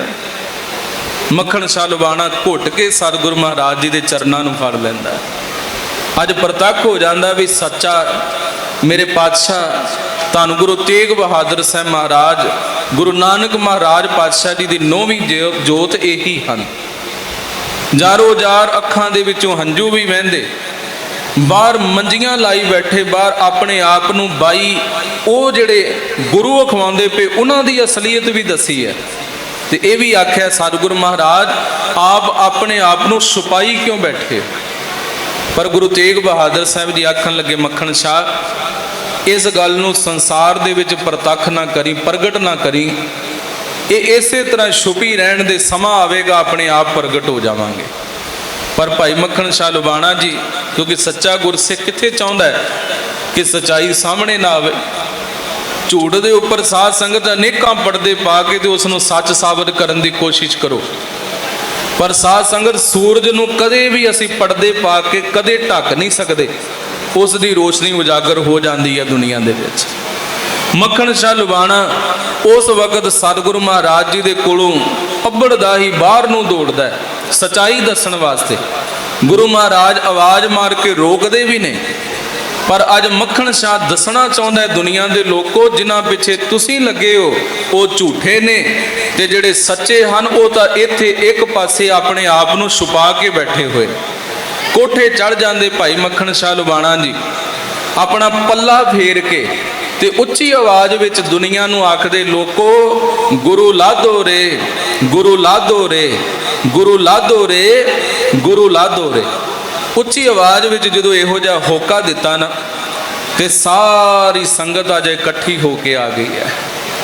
ਅੱਜ ਸੱਚ ਦੁਨੀਆ ਦੇ ਸਾਹਮਣੇ ਸਾਧ ਸੰਗਤ ਪ੍ਰਗਟ ਹੋਇਆ ਹੈ। ਐਸੇ ਸਤਿਗੁਰੂ ਸਾਹਿਬ ਮਹਾਰਾਜ ਪਾਤਸ਼ਾਹ ਜੀ, ਜਿਨ੍ਹਾਂ ਨੇ ਇਸ ਸੰਸਾਰ ਵਿੱਚ ਰਹਿਮਤਾਂ ਵਰਸਾਈਆਂ, ਕਿਰਪਾ ਕੀਤੀ। ਭਾਈ ਮੱਖਣ ਸ਼ਾਹ ਦਾ ਬੇੜਾ ਬੰਨੇ ਲਾਉਣ ਵਾਲੇ ਅਨੇਕਾਂ ਐਸੇ ਜਿਹੜੇ ਗੁਰੂ ਦੇ ਚਰਨਾਂ ਦੇ ਭੌਰੇ ਬਣ ਕੇ ਗੁਰੂ ਨੂੰ ਚੇਤੇ ਕਰਨ ਵਾਲੇ। ਕਿਤੇ ਸਸਰਾਮ ਦੀ ਧਰਤੀ ਹੈ ਬਿਹਾਰ ਦੇ ਵਿੱਚ, ਇੱਥੋਂ ਦਾ ਰਹਿਣ ਵਾਲਾ ਇੱਕ ਗੁਰਸਿੱਖ ਮਸੰਦ ਹੈ ਗੁਰੂ ਘਰ ਦਾ, ਜਿਹਦਾ ਨਾਮ ਸੰਸਾਰ ਦੇ ਅੰਦਰ ਇਸ ਕਰਕੇ ਪ੍ਰਸਿੱਧ ਹੈ ਕਿ ਬੜੇ ਪਿਆਰ ਵਾਲੇ ਨੇ, ਬੜੀ ਭਾਵਨਾ ਵਾਲੇ। ਉਹਨਾਂ ਦਾ ਨਾਮ ਸੀ ਭਾਈ ਫੱਗੂ, ਪਰ ਗੁਰਸਿੱਖ ਜਿਹੜੇ ਸਨ ਗੁਰੂ ਪਿਆਰੇ, ਉਹ ਪਿਆਰ ਨਾਲ ਆਖਿਆ ਕਰਦੇ ਚਾਚਾ ਫੱਗੂ ਜੀ, ਚਾਚਾ ਕਹਿ ਕੇ ਬੁਲਾਉਂਦੇ। ਤੇ ਭਾਈ ਫੱਗੂ ਜੀ ਨੇ अपनी इस नगरी दे विच ना साध संगत जिहड़ी दियोड़ी बनवाई है, जिहड़ा दरवाजा बनवाया, ये बड़ा वड्डा बनवाया। मन की ये आस सी कि गुरु तेग बहादुर साहब महाराज मेरे सतगुरु पातशाह जी मेरे गृह आउणगे। जदों उन्हां दा आवना होवेगा ते घोड़े दे उपर सवार हो के मेरे घर दे विच, मेरे विहड़े दे विच आके उतारा करनगे, उन्हां नूं बाहर उतरना ना पवे। इस करके दरवाजा बड़ा वड्डा पहले ही बना दिता, इन्ना उच्चा बनाया। पिंड दे लोग ये भी गल आखदे कि चाचा जी ये कदे हो सकदा है कि गुरु तेग बहादुर साहब महाराज पातशाह जी घोड़े ते चढ़ के आउणगे ते सिद्धियां तेरे विहड़े दे विच ही आके उतारा करनगे। पर भरोसे वाला गुरसिख आखदा हाँ, मेरे सतगुरु महाराज पातशाह जी इस हिरदे की अरदास नूं, इस बेनती नूं जानन वाले ते मेरी ये बेनती जरूर स्वीकार करनगे। ते ओ दिन आ गया साध संगत, जिस दिन गुरु पातशाह जी घोड़े ते सवार होए, सिद्धा ही चाचे फग्गू दे विहड़े दे विच आके उतारा करदे। संगत इकट्ठी हुंदी है। गुरु तेग बहादुर साहब महाराज जी दे गुरु के सिख दर्शन दिदारे करदे। कई दिन मेरे सतगुरु महाराज इस घर दे विच ठहरदे, इस नगरी विच रहमतां वरताउंदे। ते जदों इत्थों चाले पाउण लगदे हन ते पातशाह जी जांदे होए कहण लगे, चाचा जी जो दसवंध की भेंट तुहाडे कोल इकट्ठी हुई है तो वो दसवंध दे दिओ ते असीं गुरु घर वास्ते ये माया, जो वस्त्र, जो गहने गुरसिखां ने भेंट कीते ने ते असीं वरत सकीए। चाचा फग्गू जी ने सारा कुछ लिया के ना गुरु महाराज पातशाह जी के सन्मुख रख दिता। धन दियां खुरजियां लिया के रखियां, जो वस्त्र कीमती कपड़े सन वो भी लिया के भेटा कर दिते। गुरसिख प्यार दे विच सोने आदि के गहने भेंट कर दिया करते सन। चाचे फग्गू ने वो भी लिया के रख दिते। गुरु महाराज पातशाह जी कहन लगे, चाचा जी आ सारा दसवंध तुसीं लिया के रखिया है, पर अजे कुछ वस्तुआं बाकी हैं, जिहड़ा कुछ अजे बाकी है वो भी लिया के दे दिओ, वो अपने कोल छुपा के ना रखो। जदों इन्नी गल कही ना साध संगत ते ਜਿਹੜੇ गुरसिख बैठे हुए तो सारे चाचा फग्गू जी वाल वेखण लग गए भी शायद चाचा जी ने कोई ना कोई हेरा फेरी की है, कुछ लुका रहे ने, कुछ छुपाउंदे पे ने। चाचा फग्गू जी अंदर गए, बाकी खुरजियां जिहड़ियां अपने वरतन वास्ते रखियां, किसी गरीब लोड़वंद वास्ते रखियां, वो भी कुछ लियाण के ते गुरु महाराज पातशाह जी के सन्मुख भेंट कर दिता। गुरु पातशाह जी तीजी बार फिर आखदे, चाचा जी साडी अजे दसवंध की पूरी माया, पूरी भेटा नहीं आई, अजे भी कुछ तुसीं छुपा के रखिया होया, जिहड़ा लुका के रखिया वो भी दे दिओ। ते गुरसिख हैरान हो के वेखण लग गए भी चाचा फग्गू दा बड़ा ईमानदार है, बड़ा बाणी पढ़न वाला, बड़ा सिमरन बंदगी करन वाला है।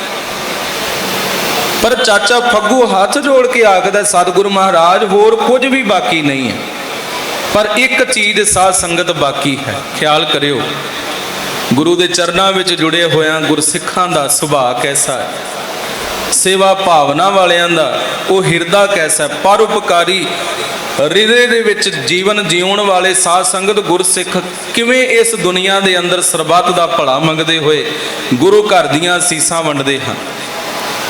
चाचा फग्गू जी किसी इलाके में गए सन दसवंध इकट्ठा करने वास्ते, ते एक घर का जाके दरवाजा खड़काया सी।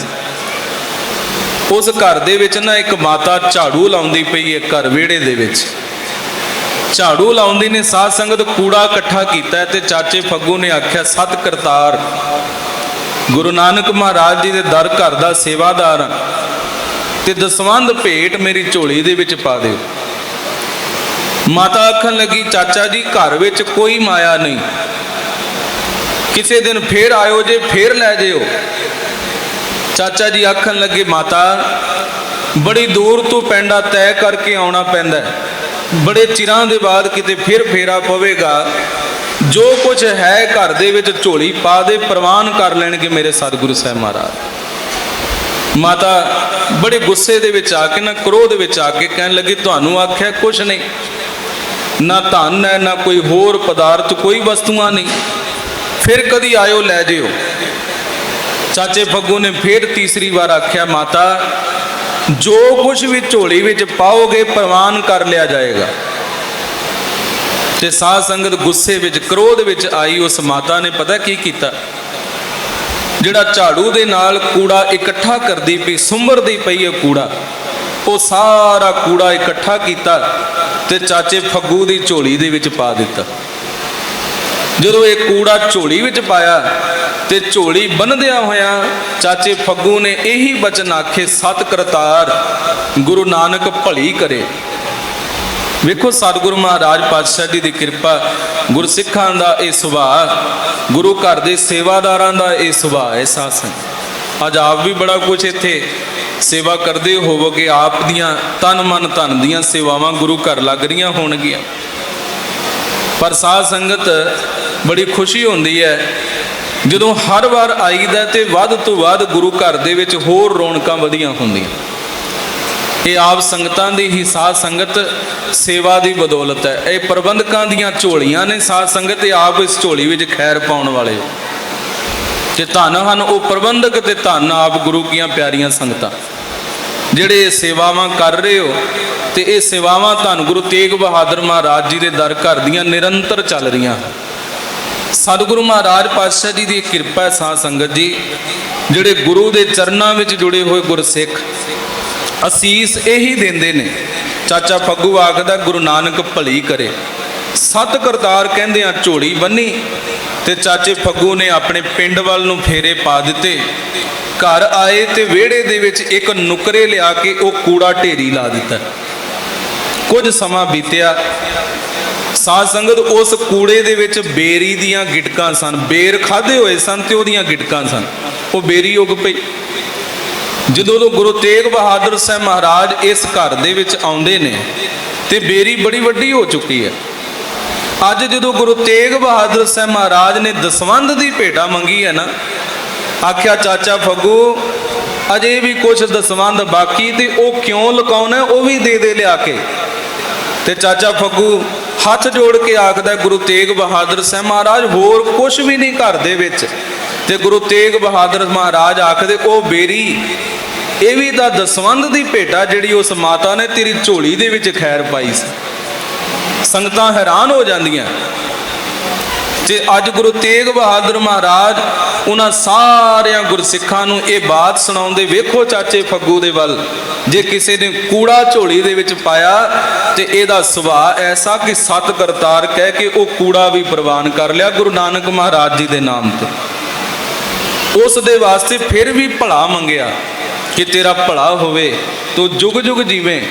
ये साध संगत भिखारी वेखो ना, जदों कदी मंगदा चाहे एक टका देवो, चाहे रोटी की टुक उसनूं देवो या ना देवो, वो कभी बद असीस नहीं दे के दरवाजे तो जाएगा। भिखारी का यह सुभाव है। तो सतगुरु जी बाणी में कहते गुरसिखा तू भी भिखारी बन के मंगना शुरू कर दे गुरु के दर तो, भिखारी वर्गा तेरा सुभाव जाए।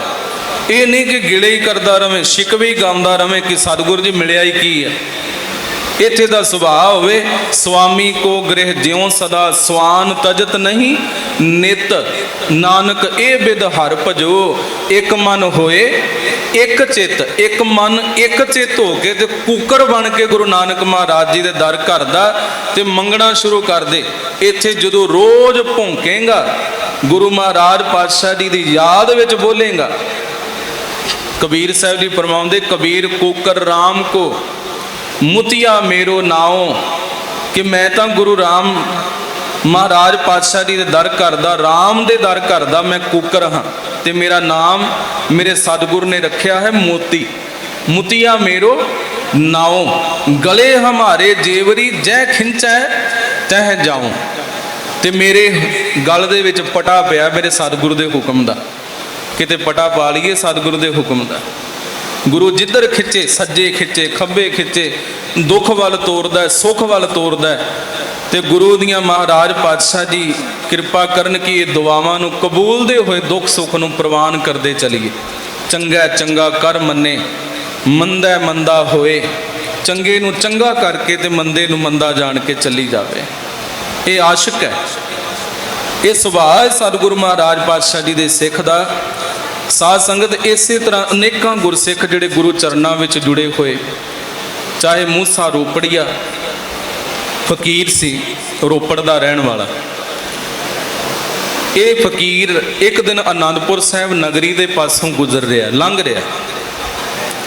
ਲੰਘਦੇ ਹੋਏ ਨੇ ਵੇਖਿਆ ਵੀ ਬੜਾ ਵੱਡਾ ਇੱਕ ਨਗਰ ਉਸਾਰਿਆ ਜਾ ਰਿਹਾ। ਗੁਰੂ ਤੇਗ ਬਹਾਦਰ ਮਹਾਰਾਜ ਪਾਤਸ਼ਾਹ ਜੀ ਇਹ ਨਗਰੀ ਦੀ ਉਸਾਰੀ ਕਰ ਰਹੇ।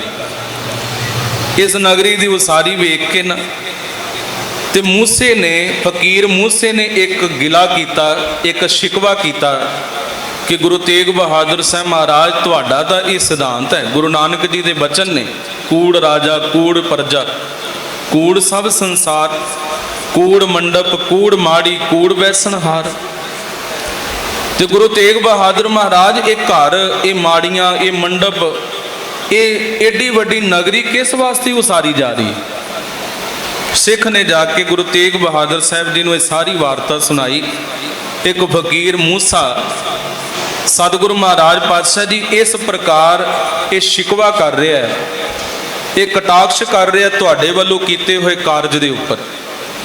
ਗੁਰੂ ਪਾਤਸ਼ਾਹ ਜੀ ਨੇ ਕਿਹਾ, ਗੁਰਸਿੱਖਾ ਜਾ ਕੇ ਮੂਸੇ ਨੂੰ ਇਹ ਗੱਲ ਕਹਿ ਦਿਓ ਕਿ ਜਿੱਥੇ ਜਿਸ ਪੈਂਡੇ ਉਹ ਜਾ ਰਿਹਾ, ਜਿਸ ਰਾਹ ਤੇ ਉਹ ਜਾ ਰਿਹਾ, ਉੱਥੋਂ ਦਾ ਉਹ ਪੈਂਡਾ, ਉੱਥੋਂ ਦੀ ਉਹ ਯਾਤਰਾ ਕਰਕੇ ਵਾਪਸ ਮੁੜਦਾ ਹੋਇਆ ਇਸ ਸਵਾਲ ਦਾ ਜਵਾਬ ਮੇਰੇ ਕੋਲ ਸੁਣ ਕੇ ਜਾਵੇਂ।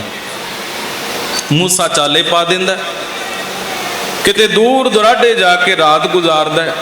ਰਾਤ ਸੁੱਤਿਆਂ ਪਿਆ ਸੁਪਨੇ ਦੇ ਵਿੱਚ ਨਾ ਇੱਕ ਘਟਨਾ ਵਾਪਰਦੀ। ਘਟਨਾ ਕੀ ਹੈ?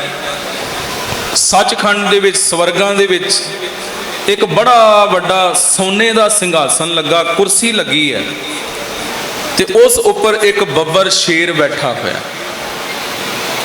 ਮੂਸਾ ਰੋਪੜੀਆ ਸੁਪਨੇ ਦੇ ਵਿੱਚ ਇਸ ਘਟਨਾ ਨੂੰ ਵੇਖਦਾ। ਜਦੋਂ ਇਹ ਘਟਨਾ ਵੇਖੀ, ਉਸ ਸ਼ੇਰ ਨੂੰ ਸਵਾਲ ਕੀਤਾ ਜਾ ਕੇ ਵੀ ਤੂੰ ਸੱਚਖੰਡ ਦੇ ਵਿੱਚ, ਸਵਰਗ ਦੇ ਵਿੱਚ ਸੋਨੇ ਦੇ ਸਿੰਘਾਸਨ ਦੇ ਉੱਪਰ ਬੈਠਾ ਹੋਇਆ, ਕਾਰਨ ਕੀ ਹੈ? ਸ਼ੇਰ ਨੇ ਜਵਾਬ ਦਿੱਤਾ, ਕਹਿੰਦਾ ਹੈ ਕਿ ਇੱਕ ਰਾਤ ਬਰਫੀਲਾ ਤੂਫਾਨ ਚੱਲ ਰਿਹਾ ਸੀ ਤੇ ਕੁਝ ਰਾਹਗੀਰ ਜਿਹੜੇ ਭੁੱਲੇ ਭਟਕੇ ਜੰਗਲ ਦੇ ਵਿੱਚ ਤੇ ਮੇਰੀ ਕੁੰਦਰ ਦੇ ਵਿੱਚ ਆ ਕੇ ਨਿਵਾਸ ਕਰ ਲਿਆ, ਉਹਨਾਂ ਨੇ ਪਨਾਹ ਲੈ ਲਈ। ਬਾਹਰ ਬਰਫੀਲਾ ਤੂਫਾਨ ਹੈ, ਬਾਹਰ ਵੀ ਮੌਤ ਸੀ।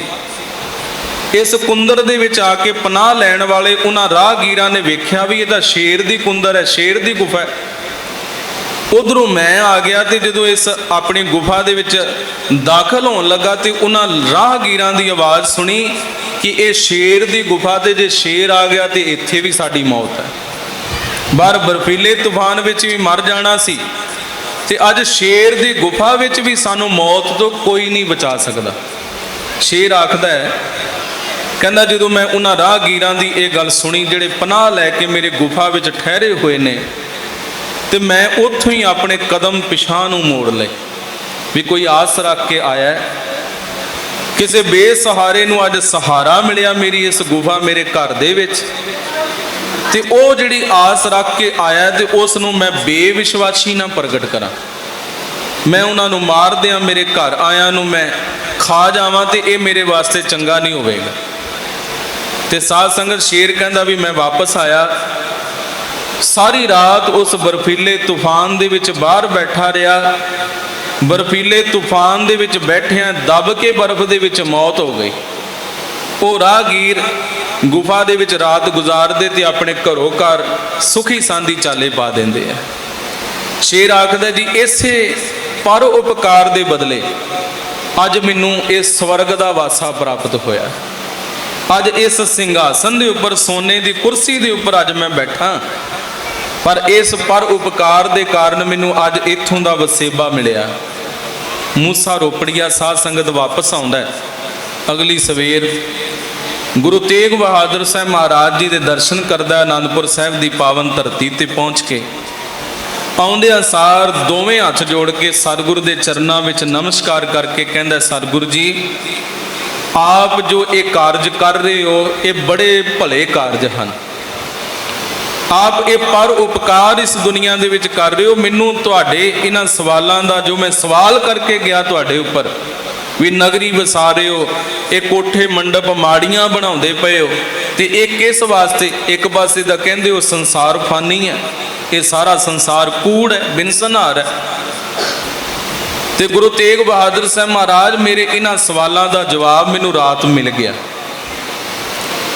ਤੇ ਸਾਧ ਸੰਗਤ ਕੋਲ ਖੜੇ ਹੋਏ ਸਿੱਖ ਕਹਿਣ ਲੱਗੇ, ਪਾਤਸ਼ਾਹ ਨਾ ਤਾਂ ਕੋਈ ਇਸ ਨਾਲ ਗੱਲਬਾਤ ਹੋਈ, ਨਾ ਹੀ ਇਸ ਨਾਲ ਕੋਈ ਚਰਚਾ ਹੋਈ, ਤੇ ਇਸ ਨੂੰ ਸਵਾਲਾਂ ਦਾ ਜਵਾਬ ਕਿਵੇਂ ਮਿਲ ਗਿਆ? ਉਸ ਵਕਤ ਮੂਸੇ ਰੋਪੜੀਏ ਨੇ, ਉਸ ਫਕੀਰ ਨੇ ਸਾਰੀ ਵਾਰਤਾ ਫਿਰ ਭਰੇ ਦਰਬਾਰ ਵਿੱਚ ਸੰਗਤਾਂ ਨੂੰ ਸੁਣਾਉਣੀ ਕੀਤੀ ਵੀ ਇਹ ਕੁਝ ਮੇਰੇ ਨਾਲ ਵਾਪਰਿਆ। ਜੇਕਰ ਸ਼ੇਰ ਨੇ ਪਨਾਹ ਦਿੱਤੀ, ਕਿਸੇ ਦਾ ਸਹਾਰਾ ਬਣਿਆ ਤੇ ਉਹਨੂੰ ਸਵਰਗਾਂ ਦਾ ਵਾਸਾ ਪ੍ਰਾਪਤ ਹੋਇਆ। ਤੇ ਅੱਜ ਵੀ ਜੇਕਰ ਕੋਈ ਸਾਧ ਸੰਗਤ ਕਿਸੇ ਬੇਸਹਾਰੇ ਦਾ ਸਹਾਰਾ ਬਣ ਰਿਹਾ, ਕਿਸੇ ਨਿਆਸਰੇ ਦਾ ਆਸਰਾ ਬਣਦਾ ਹੈ, ਤੇ ਉਹ ਵੀ ਉਸ ਅਕਾਲ ਪੁਰਖ ਦੇ ਦਰ ਤੇ ਪ੍ਰਵਾਨ ਹੋ ਜਾਣ ਵਾਸਤੇ ਹੈ। ਉਹਦੇ ਉੱਪਰ ਵੀ ਐਸੀ ਕਿਰਪਾ ਵਰਤਦੀ ਹੈ। ਤੇ ਸਤਿਗੁਰੂ ਦਾ ਸੁਭਾਅ ਹੀ ਐਸਾ, ਸਾਧ ਸੰਗਤ ਅਨਾਥਾਂ ਕੋ ਨਾਥ ਸਰਬ ਪ੍ਰਤਪਾਲਕ ਭਗਤ ਵਛਲ ਹਰ ਨਾਉ ਜਿਸ ਕੋ ਕੋਏ ਨਾ ਰਾਖੈ ਪ੍ਰਾਣੀ ਤਿਸ ਤੂੰ ਦੇ ਅਸਰਾਓ। ਮੇਰੇ ਮਾਲਕ ਪਾਤਸ਼ਾਹ ਜੀ, ਜਿਹਨੂੰ ਕੋਈ ਨਹੀਂ ਸੰਸਾਰ ਵਿੱਚ ਰੱਖਦਾ, ਉਹਨਾਂ ਅਨਾਥਾਂ ਦਾ ਤੂੰ ਨਾਥ ਬਣਦਾ, ਉਹਨਾਂ ਨਿਆਸਰਿਆਂ ਦਾ ਤੂੰ ਆਸਰਾ ਬਣਦਾ।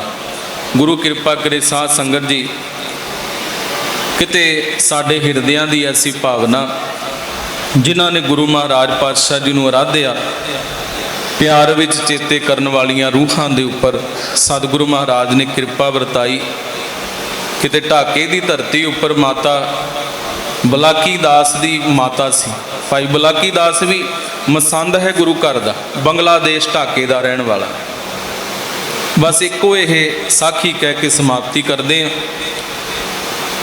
ਬੰਗਲਾਦੇਸ਼ ਦੀ ਧਰਤੀ ਤੇ ਢਾਕੇ ਦੀ ਧਰਤੀ ਤੇ ਜਦੋਂ ਗੁਰੂ ਤੇਗ ਬਹਾਦਰ ਸਾਹਿਬ ਮਹਾਰਾਜ ਜੀ ਪਹੁੰਚਦੇ ਨੇ ਨਾ, ਤੇ ਭਾਈ ਬਲਾਕੀ ਦਾਸ ਦੀ ਮਾਤਾ ਗੁਰੂ ਤੇਗ ਬਹਾਦਰ ਮਹਾਰਾਜ ਜੀ ਦੀ ਪਹਿਲਾਂ ਤੋਂ ਹੀ ਉਡੀਕ ਕਰ ਰਹੀ ਸੀ। ਦੇਖੋ, ਭਾਵਨਾ ਵਾਲੇ, ਸ਼ਰਧਾ ਵਾਲੇ, ਪਿਆਰ ਵਾਲੇ ਜਿਹੜੇ ਗੁਰਸਿੱਖ ਨੇ। ਕਿਤੇ ਸੈਫਾਬਾਦ, ਪਟਿਆਲਾ ਜਿਸ ਸ਼ਹਿਰ ਦਾ ਪਹਿਲਾ ਨਾਮ ਬਹਾਦਰਗੜ੍ਹ ਦਾ ਸੈਫਾਬਾਦ ਹੈ, ਇਹ ਸੈਫ ਬੇਗ ਔਰੰਗਜ਼ੇਬ ਦਾ ਰਿਸ਼ਤੇਦਾਰ ਹੈ, ਲਾਹੌਰ ਦਾ ਗਵਰਨਰ ਸੀ ਇਹ ਕਦੇ। ਇਸ ਦੇ ਨਾਮ ਤੇ ਨਗਰ ਵਸਿਆ ਹੋਇਆ, ਜਿਹਨੇ ਮਸੀਤ ਦੇ ਬਿਲਕੁਲ ਨਾਲ ਇੱਕ ਕੋਠਾ ਤਿਆਰ ਕੀਤਾ ਵੀ ਗੁਰੂ ਤੇਗ ਬਹਾਦਰ ਸਾਹਿਬ ਮਹਾਰਾਜ ਆਉਣਗੇ ਤੇ ਮੈਂ ਮਸੀਤ ਵਿੱਚ ਬੈਠ ਕੇ ਅੱਲਾ ਅੱਲਾ ਆਖਿਆ ਕਰਾਂਗਾ, ਤੇ ਗੁਰੂ ਤੇਗ ਬਹਾਦਰ ਸਾਹਿਬ ਇੱਥੇ ਬੈਠ ਕੇ ਵਾਹਿਗੁਰੂ ਵਾਹਿਗੁਰੂ ਜਪਿਆ ਕਰਨਗੇ।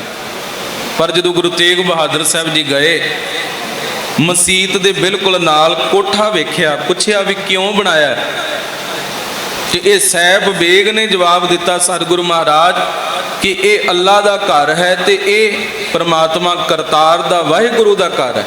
ਤੇ ਸਹਿਬ ਆਖਣ ਲੱਗੇ ਕਿ ਵੰਡੀਆਂ ਨਹੀਂ, ਤੂੰ ਉਸੇ ਮਸੀਤ ਵਿੱਚ ਬੈਠ ਕੇ ਅੱਲਾ ਅੱਲਾ ਆਖਿਆ ਕਰੀ ਤੇ ਮੈਂ ਉੱਥੇ ਹੀ ਚੌਂਕੜਾ ਲਾ ਕੇ ਵਾਹਿਗੁਰੂ ਵਾਹਿਗੁਰੂ ਆਖਿਆ ਕਰਾਂਗਾ, ਸਤ ਕਰਤਾਰ ਜਪਿਆ ਕਰਾਂਗਾ।